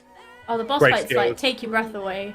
And it's also, in the Soul of Prey, in the sense that you can either take on lots of alien abilities or you can just buff up your human abilities, and depending on what you do, it changes the outcome. Same with Sundered. You have these different options, different abilities. You can either lose part of your soul but gain immense power, or you can kind of stay a bit more true to who you are, and either you suffer power-wise, because of that, but it makes the game even harder, which I like. It's just what you want. It's nice. It's nice. It's like a small company making great games who care about the people who support them. And it's nice to see a game make it out of Kickstarter and actually make it happen. Like, I mean, there's a lot of those now, dude. I think there's quite a lot of games making that transition. It's just it's rare for one to want to raise 25,000 and end up with 200,000. True.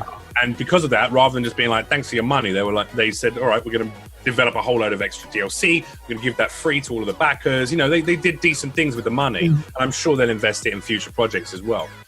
But yeah, I think it's a great game. The artwork, it's just the artwork is gorgeous in the same way that Ori, you know, was a gorgeous game to play. Cool. Go buy it. Sundered. It's out now. It's good. It's really good. I want to play that. I put it on my post-it note. Yeah, you got about two sentences in, and Frankie was already reaching for the pen to add the post-it note. It was great. Yeah. No, Sundered is great, and if the boss fights like don't take your breath away, there's something massively wrong. Because the one that they gave us, they showed it off at Rezzed. And I'm sat there playing it going, yeah, this is Metroidvania, like, yeah, sure. You get to the end of the Metroidvania and there's this skeleton with a giant, like, purple lance sticking out of it.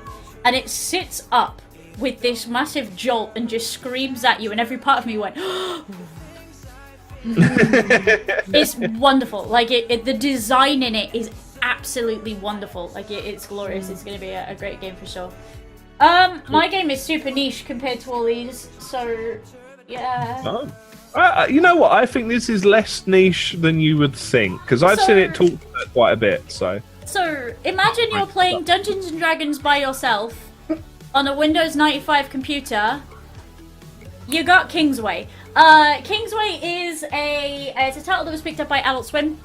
It's all done as if you were dealing with a Windows 95 interface. So you've got little windows that come up. All your quests come through as emails. You can constantly hear hard drive whirs in the background. Oh yeah, that crackling writing. Yeah.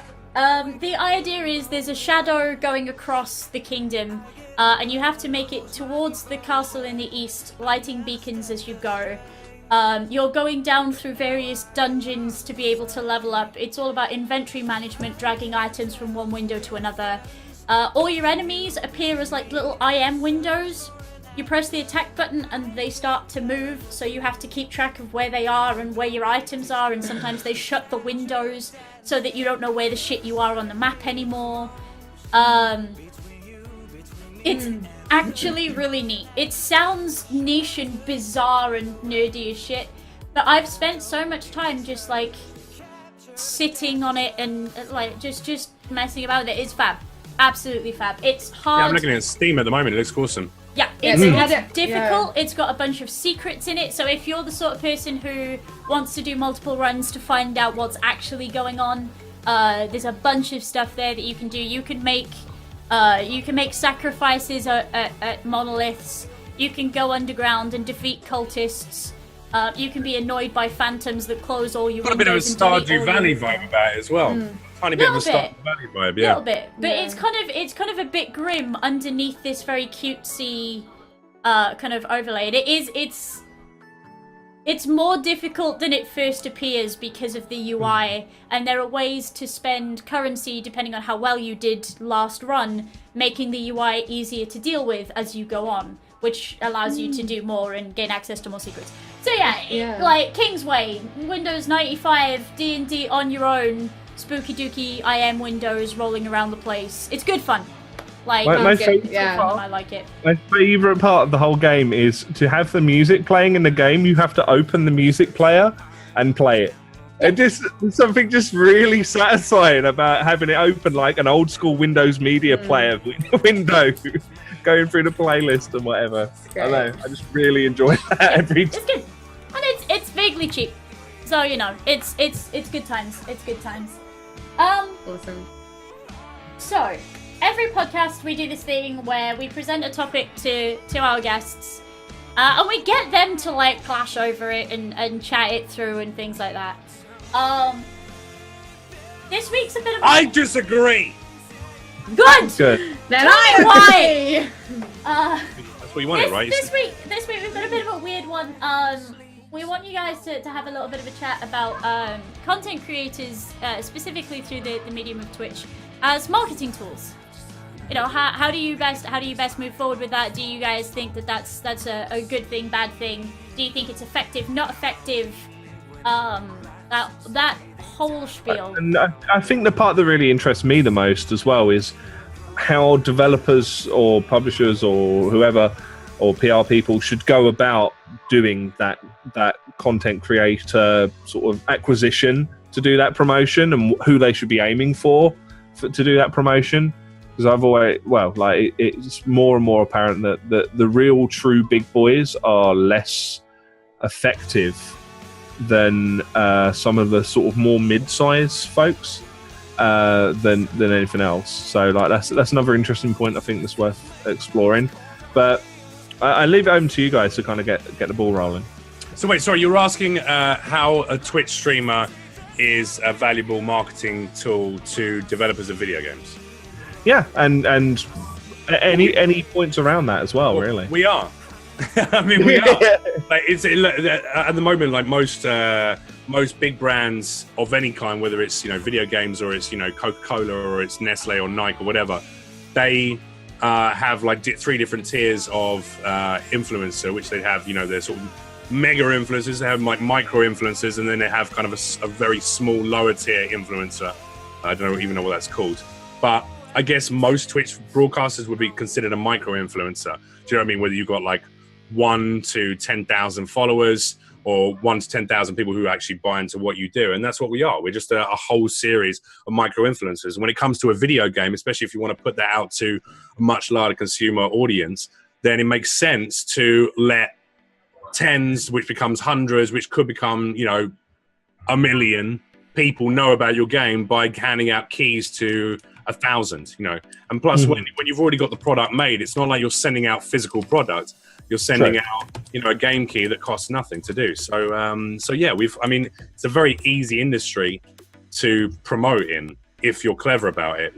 I get sent game keys every week from about 7 or 8 different companies, or PRs for different major and mini and independent studios. And I guess you just hook up with one of those and you send it out. But it's I think a lot of viewers as well, a lot of the audience, I know it's at least in my community, they find out about new games through my channel. But that's because I'm a variety streamer. That's not going to work if you're, single game streamer, yeah. Yeah, single game or one particular game, like even Dr. Disrespect is a battle royale gamer. That's what he does. Yeah. That's what he plays. Same with, to some extent, someone like Sacriel, So they go there to see that kind of gameplay. But yeah, for variety streamers, we're basically the sort of micro masters of advertisement. And we're free. We do it for free. We don't get paid for it, for the most part. When I go and do an activation for Prey for Bethesda at Twitch, that's different. I'm getting paid for that, but I'm getting paid by Twitch to come and host their content for them. Whereas when I play a game on stream, I'm doing it because it adds content to my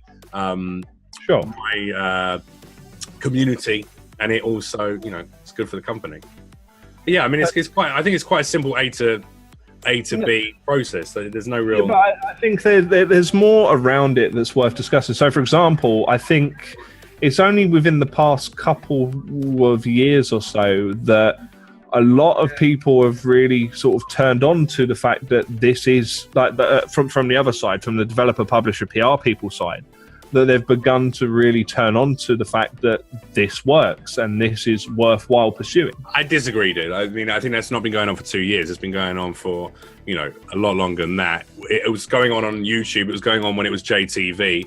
I know that. Yeah, it was going on in general. Someone like Swifter, who's been there since the JTV days. He was already getting, activation and payments for putting new games on his streams.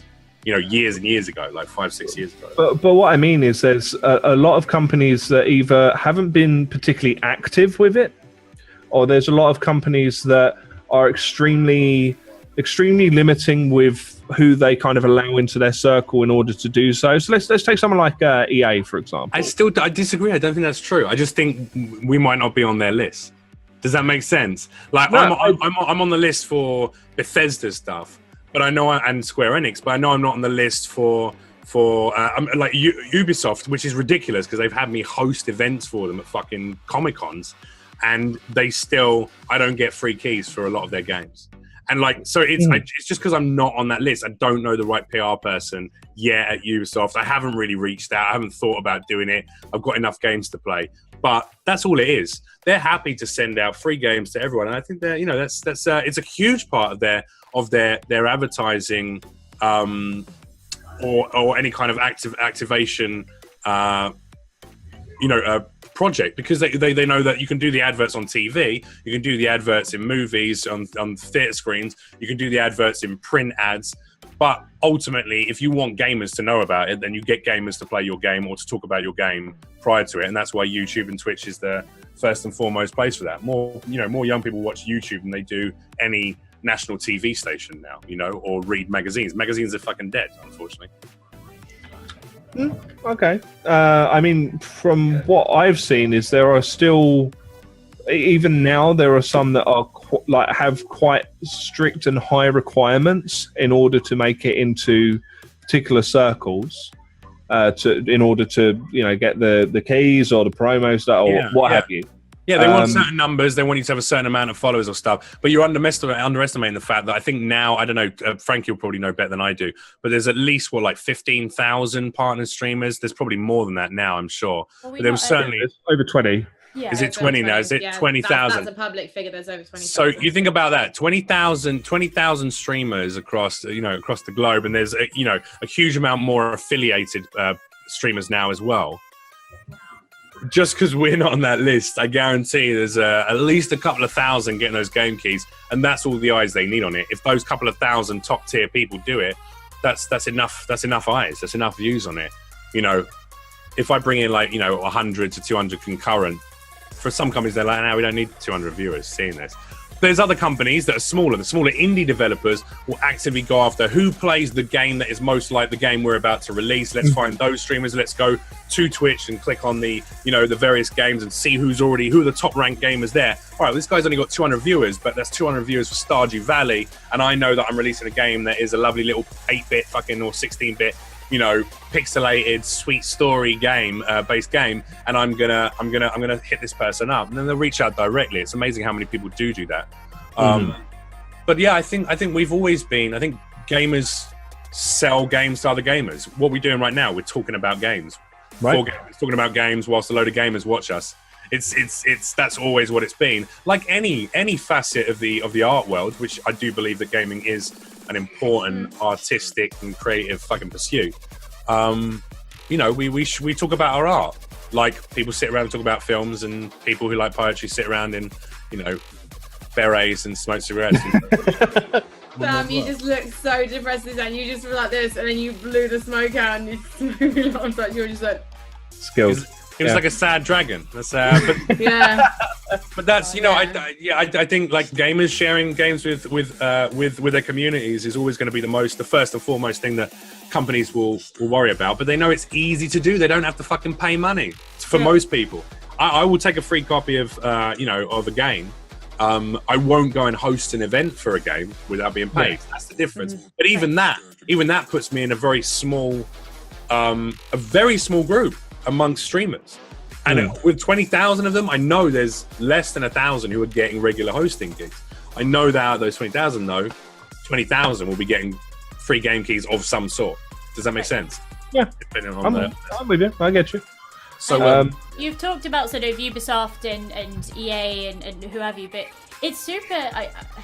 I always think it's super valuable for a lot of the indie teams, and a lot of the indie teams that I've spoken to over the last 2 years kind of haven't known where to find these people.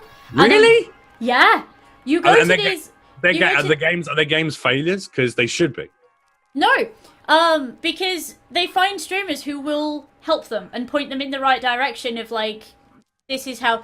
But you look. So they do know where to go. They locate streamers that may be a part of the gaming community that their game appeals to, and they ask them for advice. That's all it is. That's all that we do. Look, we're all fucking people with jobs, right?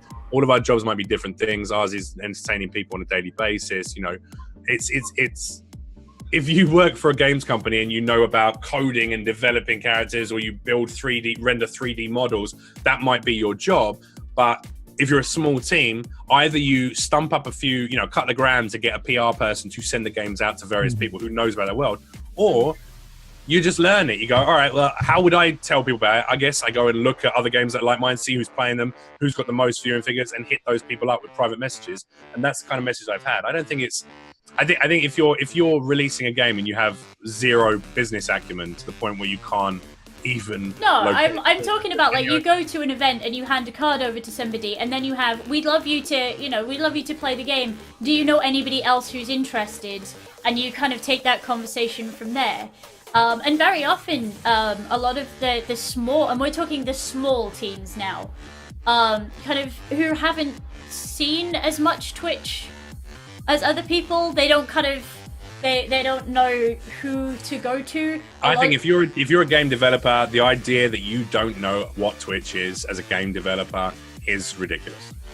I think it is now. Yeah, exactly. Well, exactly, and we're talking about now, right? Aren't we talking about? Oh now? no, we were talking about like over the past 2 years. I feel like we're now getting to that point where, or we're now definitely at that point where. If you go and say, I'm a Twitch streamer, they're like, excellent, like, have 5 keys, give 4 away. See, I don't think they do that now. I think they can be more selective. I think they're if they're a smaller developer, they're not as selective, though. Smaller you're developers will come to me and say, do you have other people who would like these keys? And I do get that a lot. Obviously, if people giving me keys, it's usually because they want to be on my stage. But I've also, what's really nice with is when developers don't realize someone's playing their game, because I remember once I was running a stage in Poland and we had a big streamer there and he was playing this game 60 seconds, which I hadn't heard of, and he played it on stage, and the guys from who made the game were like dressed as steampunk, and they happened to walk past the stage and they saw this guy was playing the game. They had no idea who was going to be playing it, and it was like the best feeling for them. They were just like steampunk. I don't know. That's just a random fact. Already, I hope they gave me. But then they gave me. But I saw their game. I really liked it, and then I can't remember. I think they did give me a code, or I bought it, or whatever. And then I played it, and I've seen lots of other people sort of, I've seen other people playing it as a result. So I definitely play games to see other people play it. But I also I'm more active in the sense that I don't expect people to come to me, so I will go out and I will actively look for my game. So, but also because I'm looking for the next gang beast to put on stage, so I'll go out and go, right, what's at this EJ Express, for example. I saw, oh my god, Heather's never seen anyone play it, and I went out and I did it. So I'm kind of almost like the developer looking for the influencer, but the reverse. Yeah. And I think that Twitch is really nice because it makes it so much easier for people to do that discovery. And I kind of want to help viewers again find those games. So I'm like a kind of little middleman between developers and influencers in a way. All comes down to money and viewing figures and your social media reach, which is true of every business, whether you're an actor like Frankie's boyfriend, whether you're a comedian, or whether you're a Twitch streamer like all 4 of us. It's ultimately big companies. If you've got big numbers, they can pay you and they'll give you more stuff. That's just a fact. Small companies who have no reach will give anyone a fucking game key. It's just business. I don't think there's no simple formula. Difficult formula to it. It's very matter of fact. And if you're in the video game world, if you're making a video game and you don't know how to reach out to streamers, like I say, you shouldn't be making video games. You should be, working at McDonald's. Someone in Jest Chat said, Raf Eden said, I feel Twitch could add a feature for publishers to better reach out to the target audience and distribute promotional codes. There's a business called Keymailer that's actually part run by Turks from Yogsclass. That serves the job. So I can't speak for Twitch, but yeah, there are outlets out there. And so I get so Twitch, but Twitch doesn't do that for streamers. No, but the reason they don't do that is because there's no monetary gain in it, and Twitch is a business. That's a simple fact. Why would Twitch spend huge amounts of man hours, taking game keys from publishers and selecting the right streamers to give them to, when they know that business is going to go on anyway without them? There's no monetary. I can't speak for that because I think I can't speak for Twitch in that sense, but what I will say is that there are other people who are doing it and doing it really well, and obviously there are certain games you can now buy on Twitch, and from seeing the streamer play them, and then the streamer gets a cut, which is great. I had someone come up to me at Twitch London and said he bought Overwatch because of watching me play it, which I thought was one of the funniest things I'd heard in a long time, because someone wanted to play Overwatch from me is weird, and I think he hadn't even been drinking that much, but Like, there's a lot of shouting involved. It makes it seem quite exciting. I've watched Overwatch before and nearly been deafened. That's the standard behaviour, right? Yeah, that's my typical Overwatch.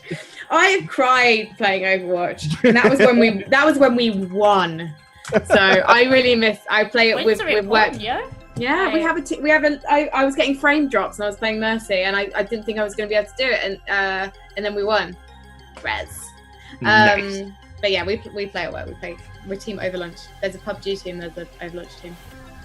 We're gonna get t-shirts. Anyway, they've been ordered.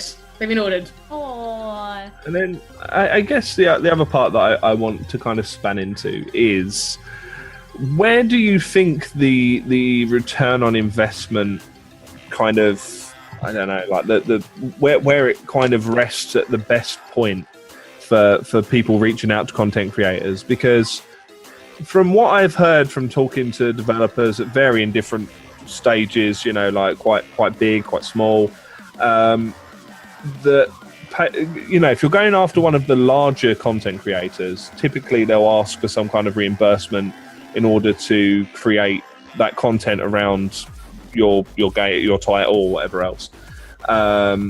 So obviously there's an initial outlay for that, and also that quite often it's kind of the viewer base is more there for that streamer and are less fussed about what they're playing, and are less likely to engage with what they're playing because they're engaging solely with that streamer. Depends on the streamer. Some people only watch a streamer because of their gameplay and the games that they play. You know, so people watch Sackville because he's one of the best at first-person shooters. That's why they watch him. They don't watch him because he is also charming and funny, and he's a nice-looking lad. But people watch him because he is incredibly good at those games. Let me give you here's a much better example. Trump. People watch Trump because he's epic at Hearthstone. And now I know Trump. I'm signed to Tempo Storm with him, so I'm not going to badmouth who he is. He's a nice, sweet person, but he's not entertaining. He's not an entertaining streamer to watch. He's incredibly good at Hearthstone, and so he's entertaining. It's entertaining to watch him play Hearthstone if you're a Hearthstone fan. Yeah. So there's no reason why someone who, you know, makes a game a first-person shooter or an RPG would ever go to someone like Trump and get him to create content just because he's got numbers, because his viewers wouldn't give a shit because they only go and watch him for Hearthstone. Same with Reynad. And you see the drop-off as well. You'll see, like, as soon as Reynad stops playing Hearthstone and plays another game, suddenly goes from, 17,000 viewers concurrent to 900 viewers concurrent or 500 viewers concurrent. And that hurts. But this is the point. Like, they just throw money at the right time. But what do you mean in terms of where's the investment kickback? Because we do a job and we should get paid for it, you know. So it's percentages for that side of things. So for the devs, the publishers, PR dudes, whatever else, whether those dudes are going to get as much of a response from paying, say, I don't know, your lyrics and your Sacrials and whoever else to play this game.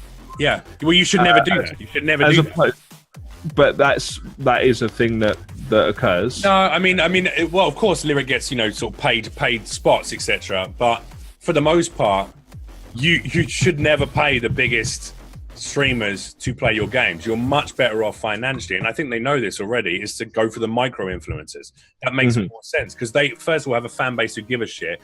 You can't get any kind of internal feedback from a lyric stream about your game because the chat moves so fast and 90% of it is copy pasta or people saying racist shit or, you know, people saying homophobic stuff or just, you know, spamming emotes. Whereas if you go to someone like your channel or my channel or Frankie's or any four of us, actually, any four of the four of us, I'm certain you'll get some honest, decent feedback about the game that's being played on stream. And also you're more than likely that this community will go, oh, I'm enjoying watching this person play it. Maybe I'll give this a go. Already, no, look, we're sitting here and Frankie's been writing down all the game. Reams of post-its. I'm living in 2017, so I've already added them to my wish list on Steam. So I can. I got a loud keyboard. You have the loudest keyboard. I have a Twitch pen. You know what? I appreciate that you were sweet enough to not do that. That was nice. But it's like, you know, it's like that's how it goes. It goes word of mouth. We're more likely to influence people to buy a game. I know that. But then, you know, they try to monetize and incentivize that with Twitch by saying, well, when you're playing a game, it's going to show up on your stream and then people can buy it through you and get a tiny percentage. Basically trying to take Green Man Gaming's market or G2A or someone like that. Again, the percentages aren't high enough, just like the same way that the sub percentages aren't high enough. 50% is not big enough, and unfortunately, until I get to 1,000 concurrent, I'm not going to be able to get $3.50 on my 5. That's just the way it goes. So it's the people at the top are looked after, the people at the bottom are not. Publishers know that the most important demographic is that middle tier, not the top, not the bottom. Mm-hmm. You don't want someone who gets 8 concurrent viewers, even though they're partnered because they've been streaming for 3 years with 8 concurrent viewers. No one gives a shit about that. That's not worthwhile. And also Lyrics or the Summit 1Gs of the world, it's not worth paying them to play your game either, because they'll probably end up playing it anyway. If they're going to try it out, Lyrics always going to play your game on his new game day or his Super Sunday or whatever. Or Super Saturday, he's going to test out a couple of new games and see what they're like. But that's just the way it is. So they know that the middle tier is the best place. Yeah, I guess it's manpower and expenditure of effort. I mean, I guess dishing out game keys for like Keymailer and whatever else is quite minimal on manpower. It's just yes. Quick look at stats and whatever else, and away you go. But where does that kind of chunk of truly worthwhile for a launch of a game fall? Where do you make that cutoff of where it stops being worthwhile connecting with different content creators or even fixing them up with a key to play through the game? Surely there's some kind of cutoff there where the effectiveness just drops off. Yeah, if they're so fucking small they don't have viewers, or if they're so big they're going to try and charge you 10 grand to play their game. That's you just go for that middle tier. I mean, you can't quantify community building, right? But you can do it in the sense of if you've got 8 viewers and they're your 7 cats and your mum. It depends on the developer and the publisher as well, because if it's someone like an Ubisoft or a Square Enix or an EA, they don't give a shit. They got so much fucking money. They'll go, all right, yeah, we'll pay 2 of the biggest gamers. We'll get Smosh to play our game and do a bit of user created content for their YouTube channel. That'll get 15 million views. Done. That's it. That's all we're spending on influencers, and then we're going to give out we'll give out 1,000 game keys to the biggest streamers on Twitch, and then. If you're a smaller company and you got no money, then you go, I got to find specific. But again, you just do the legwork. You go, I'm a smaller company. I've got 3 grand as my promotional budget. Where am I going to spend this? Well, you're better off making some really beautiful trailers. Either you have to pay that to a post-production house to make some really, using in-game footage, some really beautiful trailers, or you make a really amusing, inventive bit of content that can go up online that's going to capture people's interest, and you have to just hope that it goes fucking viral because it's so entertaining. But for the most part, you just give away free game keys. That's what most smaller publishers, that's all they have is free game keys. Look, More and More is just joined my chat. So they did the game Super Fight. Okay, Super Fight. I mean, they gave away all the packs. They gave away a lot of free game keys. That's what they did. I didn't see any adverts on TV. I don't know if they did them. I didn't see any adverts in print. Maybe they definitely did that. But that's what it is. They gave away game keys and got people playing and got entertaining broadcasters playing the game together. That was the way to sell the game with it. Although I think it should have been released as a free game, and there should have been in-game purchases. Yeah, I mean, because obviously there's loads of card packs, and the card packs are what make that game really enjoyable and really varied. Yeah, should have made it free to play, but that's hindsight. But then, to be fair, the base game comes with very few cards, and it's kind of implied that you need to make a purchase to kind of get the use out of it. But anyway, that's an aside. So I'm going to throw it to you, Frankie, as well. I mean, obviously, feel free to kind of skirt around as much as you want to skirt around in regards to bits that you do. But what's your kind of take on that? I disagree with Jeff, really. I just think that I think that Twitch is a huge part of helping to break a game, and I think that people are on Twitch because they love games, and they want to engage with the community. They want to visit play-alongs. They want to just debate the games that they're seeing. I, as a streamer, am very influenced in the games that I play actually by the people that are watching my streams, because I have a sort of community that's growing nicely, and I have members of that community who are kind of like my originals, and I listen to them more than anyone. I know that I've got a lovely Zolodare who's been watching my stream for months and months, and I know that if I'm going to play Final Fantasy, he's going to like not hang around, and I'm just like, okay, you know, that's going to happen sometimes. But also at the same time, I'm not always going to play that game because I want that person to be in my community still, and I really enjoy them being in chat. I think they make chat a better place. So I'm going to actually, you know, the games that I'm playing are affected by that. I do get given games, but I'm very honest about those games when I'm playing them. There was a game that I was super looking forward to. I invited them to EGX, Tokyo 42. I think it is a beautiful looking game, and I love the game, but there's certain things about it, like some of the missions are really easy and some of them have the steepest fucking learning curve, that I had a kind of a bad time with it on stream. It doesn't mean I think the game is any less, but I thought also me streaming this and getting angry constantly is not going to actually be good for the publisher, and I kind of care about them. So I was a bit like, I'd rather other people were streaming this, and I will sing that game's praises, but I won't stream it much because I kind of feel a bit responsible, if that makes sense. So I am conscious of the fact that if I'm playing a new game, like, and I do think it's a good game, I want to paint it in the best light kind of thing, and that's not a service. It's just like wanting to support the developers and wanting my community to enjoy themselves. I mean, they enjoy seeing me pissed off, so they probably fucking love me to play more Tokyo 42, but there's a fine line between me raging and then going, I'm sorry, which I do, not consciously, but I'm conscious that I do it, and then a game where I get so tilted that I kind of have a bad stream. You know. Yeah, I'm with you. It's always difficult when the developers in chat and actually watching, and you're like kind of fighting your way through a little bit, and kind of. But I love.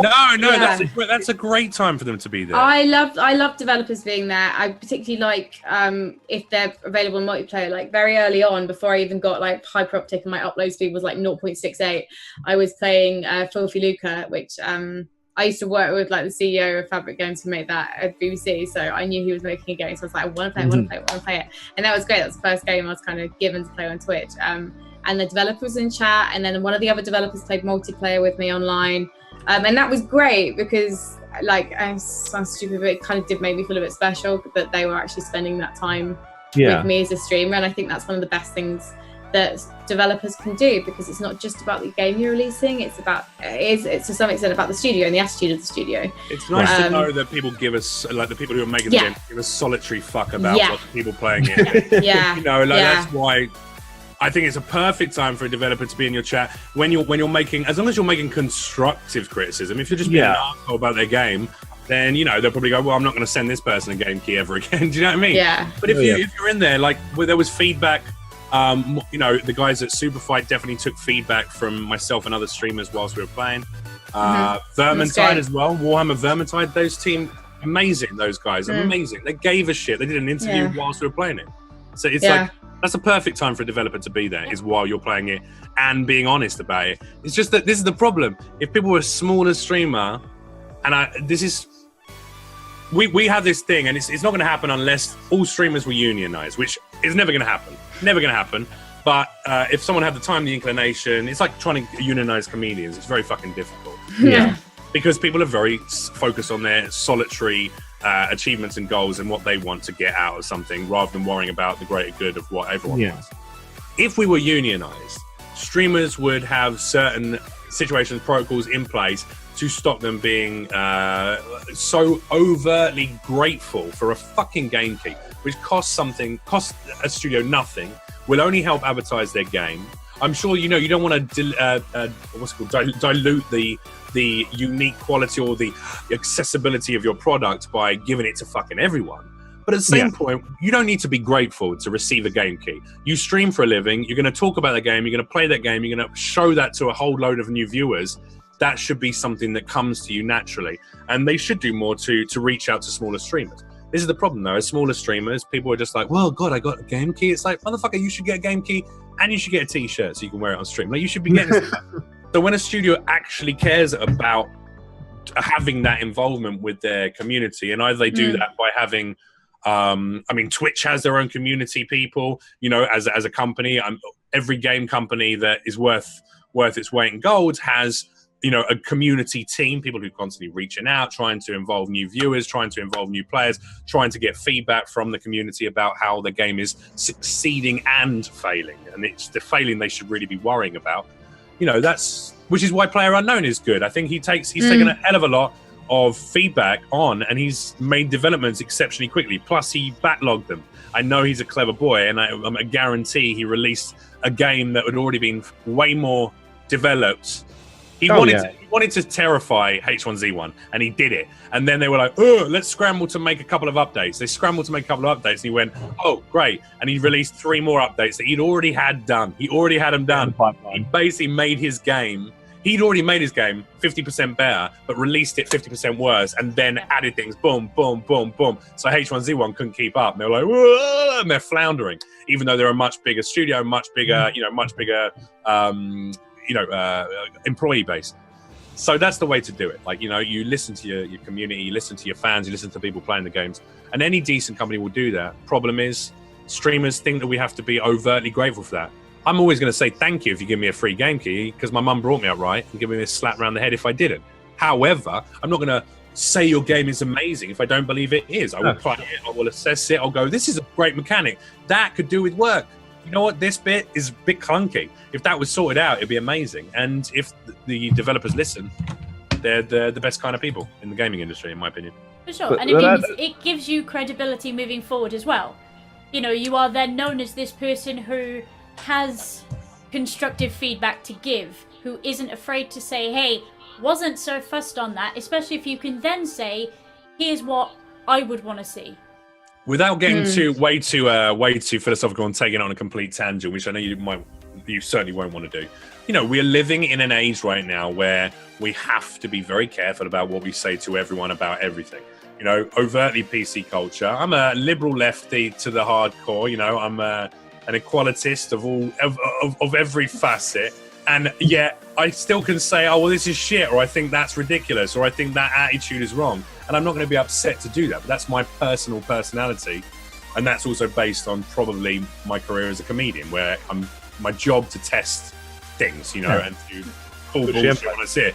But gamers won't do that. We're a safe space. The gaming world has to be a safe space now, because for so long it's been, you know, 11-year-old kids shouting the N-words, or, you know, down into a headset because I'm hidden behind a handle.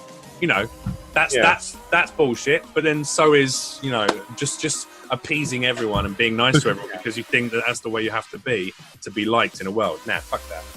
It's a balance to be struck between the two extremes, and when it comes to games, you should be able to be honest and open about your feedback and not have fear of reprisal. And if people get angry with you for giving honest feedback, fuck those people. They obviously didn't want their game to be better. You know, right. My personal opinion.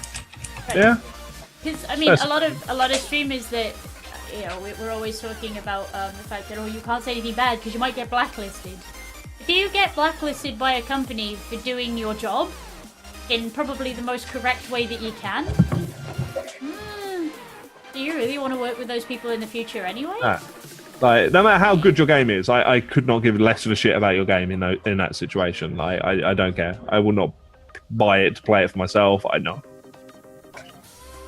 But that might also be because I'm a grumpy bastard that gets het up about those sort of things.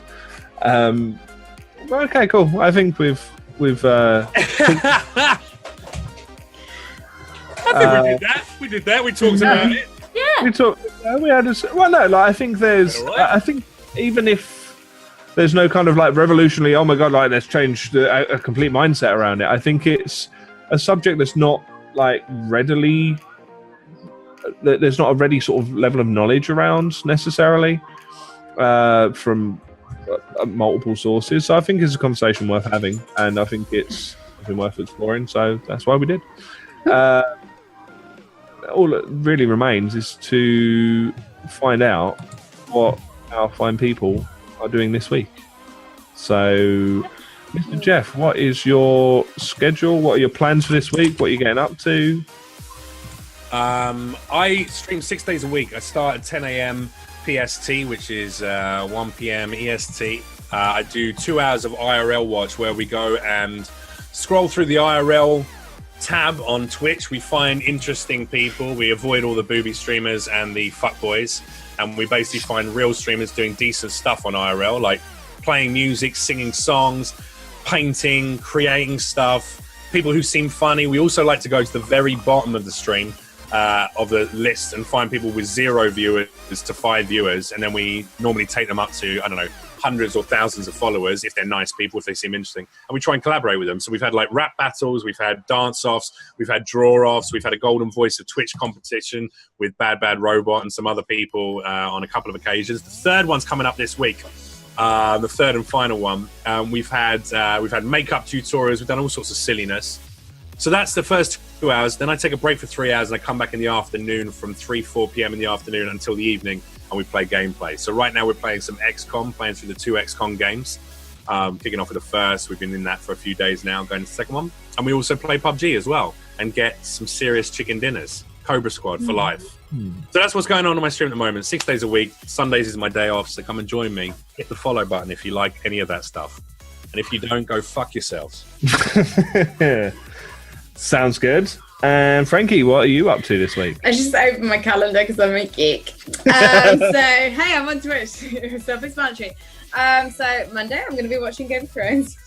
Or tomorrow I'm going down to, I mentioned at the start of the stream, I'm going to go to Divinity to check out Rocket League tomorrow because one of my mates, Regan, is casting that. And also, trying to plot my world domination of Rocket League. Progress very early on. But hire me. What do you want to do? You want to shoutcast, or you want to host? I mean, so I think if I was to be shoutcasting, it would probably be Overwatch. But I have to build up my confidence a bit. But I actually quite like spectating Overwatch and speaking over it. But I might start doing that on my stream. I'm not sure yet. But I do like hosting. I'm an interviewer. That's kind of my strong point, because I go to events where I run stages like Insomnia, and I watch every single moment of the esports, and then I write the questions and give them to my host. So I'm very used to kind of analysing games, but I don't think I've got the courage to shoutcast. And that will be anything from Counter-Strike to Rocket League, and all in between MOBAs as well. So then so Monday's kind of a night off. I might stream from the office. Sometimes I do lunchtime streams. It just depends on whether there's a PC free. Tuesday night I'm going to go boxing, and then I'm going to stream. But I'm not sure what I'm going to stream yet. I might do some Kingdom Hearts, but I'm not sure. I could do some RuneScape. We'll see.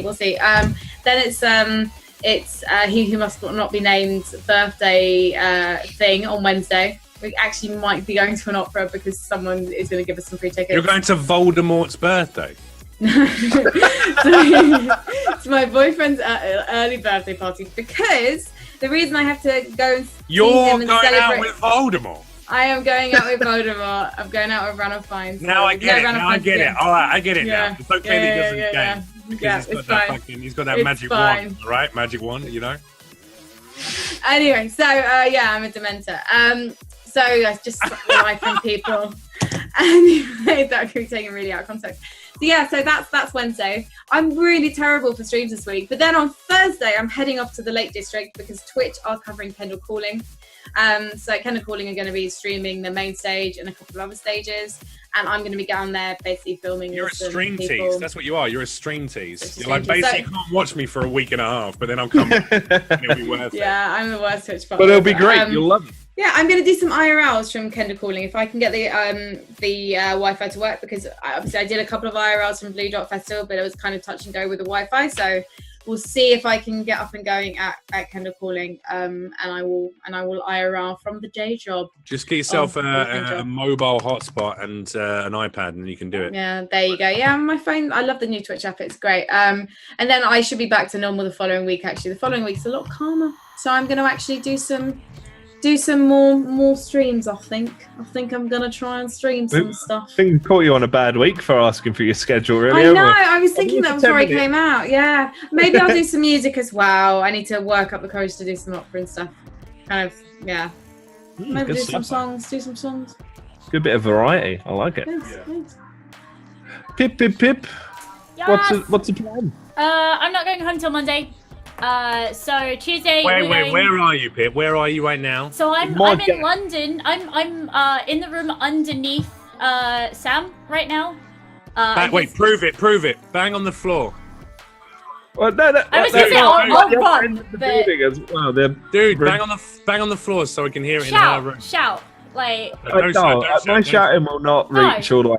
Drill a hole in the floor and urinate through it. You lost me at urinate. Well, we're obviously never meant to be together. You had me at drill, but you lost me at urinate. If you don't like a little yellow, then you're not the woman for me. I need a German chick for that. What a shame. Pip. Yes. Are you going to be pole dancing this week? Yes. We're doing pole on Wednesday and on Friday. Yeah. We're doing lots of pole tricks, lots of flippy shit. If you guys like yoga, imagine yoga bit upside down. And it's terrifying because pole dancing. Come on. No. Okay, so we don't do the dancing bit on Twitch because that's naughty bad. We leave that to Instagram.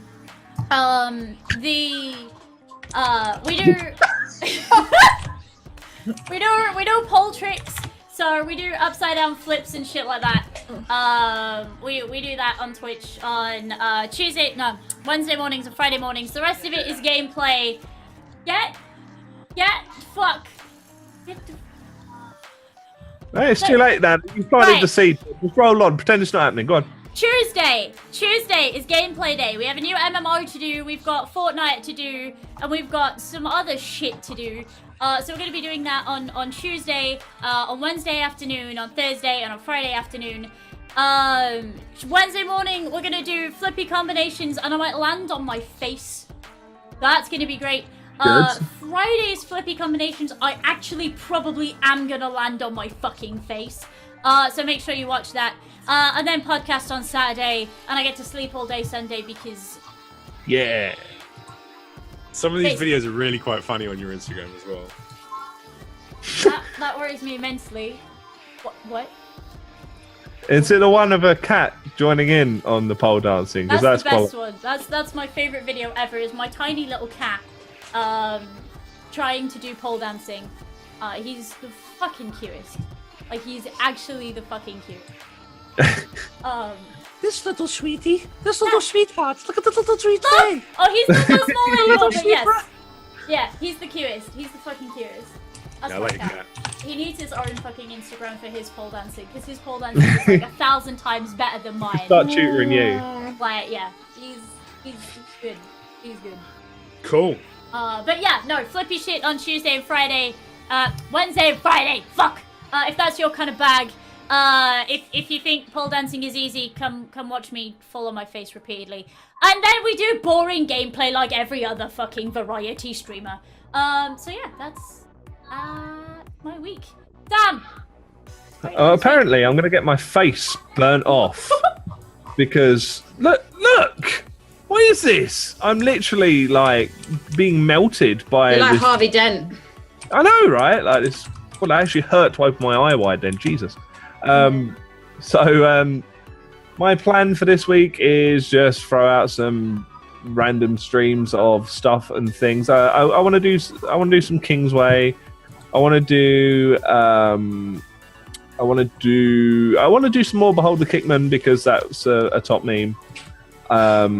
I want to do bits. Yeah, I don't know. I've got like a little stack of games. Echoplex I want to try playing through because that looked really weird. Which is like I don't know. I've kind of got a thing for. Oh, look at that! Look at that!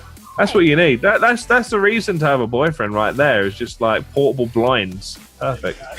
But yeah, it's like kind of a video-led kind of strange puzzly, actiony thing. Oh, thanks. Yeah, I really appreciate it. Can I see your boyfriend? I want to see who you. You might know him because he was on the stand-up circuit at the same time as you over here. He's a gap year guy. Let's have a look. Bring him over. Sam's coming shot. Just look up gap year on YouTube. Tell your boyfriend to come over here now. Tell that sexy motherfucker to get that sweet tush on screen so I can objectify him. Are you talking to me? Not you. I don't give a shit about your boyfriend. He doesn't play video I was thinking you're talking about to Sam. Senshudo. I'm confused. That's for the after show, Jeff. You can enjoy him in all of his. Senshudo, I want to see your boyfriend. He's gone back downstairs. Jimmy, are you coming up here or not? Come here. Because you're being demanded. He's disappeared, apparently. He's disappeared into the ether. He no longer exists. Anyway, so that's about yeah, no. for the week. Just I've got him. I've got him here. I've You got stole him here. him. There he is. Oh, look at his little face. Bring him Oh, in. so cute. Come here, no, come here. Actually, come here and say hello. Hello. Does he play video games? He does. He's Yeah, already, he's a already real better than boyfriend. mine. He's a real Twitch fan as boyfriend, well. that's why. Yeah. He's a real boyfriend. There you fucking go. Real men play video games. Stop putting Hot Pocket in the chat. She's too pretty. I can't take it. Stop it. How am I meant to work with Pocket's face everywhere? All right, I'm happy that you have loved Squelmoser. He's handsome. He's a sweet boy. I'd watch the You're two of saying you you're make love. I know. Yeah. Well. Yeah. What if it's there are like tentacles involved? after show, all about that. But that's it for this week. Other than we need to name the episode. We do. Why was this episode 6 out of 10? Normally I go first, but World's loudest articulated keyboard. I like that. They made a very brief interlude. It wasn't very brief. that prevalent as it was 6 on the out of pre. 10. Too many Who's the top? boyfriends. Who's the bottom? No, she's not Hot Pocket. That could be a title Yeah, of it. yeah. 6 Yeah. out of 10. I'm not Pocket. Hashtag new boyfriend. No. Does your boyfriend even game bra? How about that? Yeah, I mean that. I go with that. Bro, I probably go with my beans because that's my Do- week. Has been do my you beans. even game bro? There you Yeah, go. 6 out of 10. Do you even game, bro? Like, Yep. Yeah. Yeah, yeah. I'm kind Do of you on board. even do you even game bay? But I would go with it if it's a boyfriend thing. Do you even Yeah, game bay? I like that. Do you even game bay? That's nice. I like that. I like it. I Yep. like it. I think that's in the clip notes. Done. Do you even game bay? I mean, I don't know why I'm here because I don't. Look at how embarrassed Senshudo's gone now. Now that and Kerosene's in my chat, he's saying, "No worries, dude." But I look how you got all shy when I was asking you to bring your boyfriend in. Yeah. It's just I don't want him messing up the place, looking untidy. Oh, stop it! You're gonna end this stream. You two are gonna kiss passionately on the man lips, beard on beard action. I know it. Cool. I'm gonna stay down here. Listening through the walls. Like There's a reason that his office is at the pervert. opposite end of the house. That's all I'm Right. saying. Right. Literally opposite corners of the house. But yes, let's call it quits for this week. Yep. It's been marvelous having you fine folks along. Very, very much enjoyed having you folks on. If you're not already, do go and follow up Jeff Leach, Get Frank, and of course the illustrious Tiny Pixels. And we'll catch you. Well, half of us will catch you next week. Have a great one, guys. Bye. I'm back. I'm coming back next week, guys. Bye. Thank you. Thanks for having us.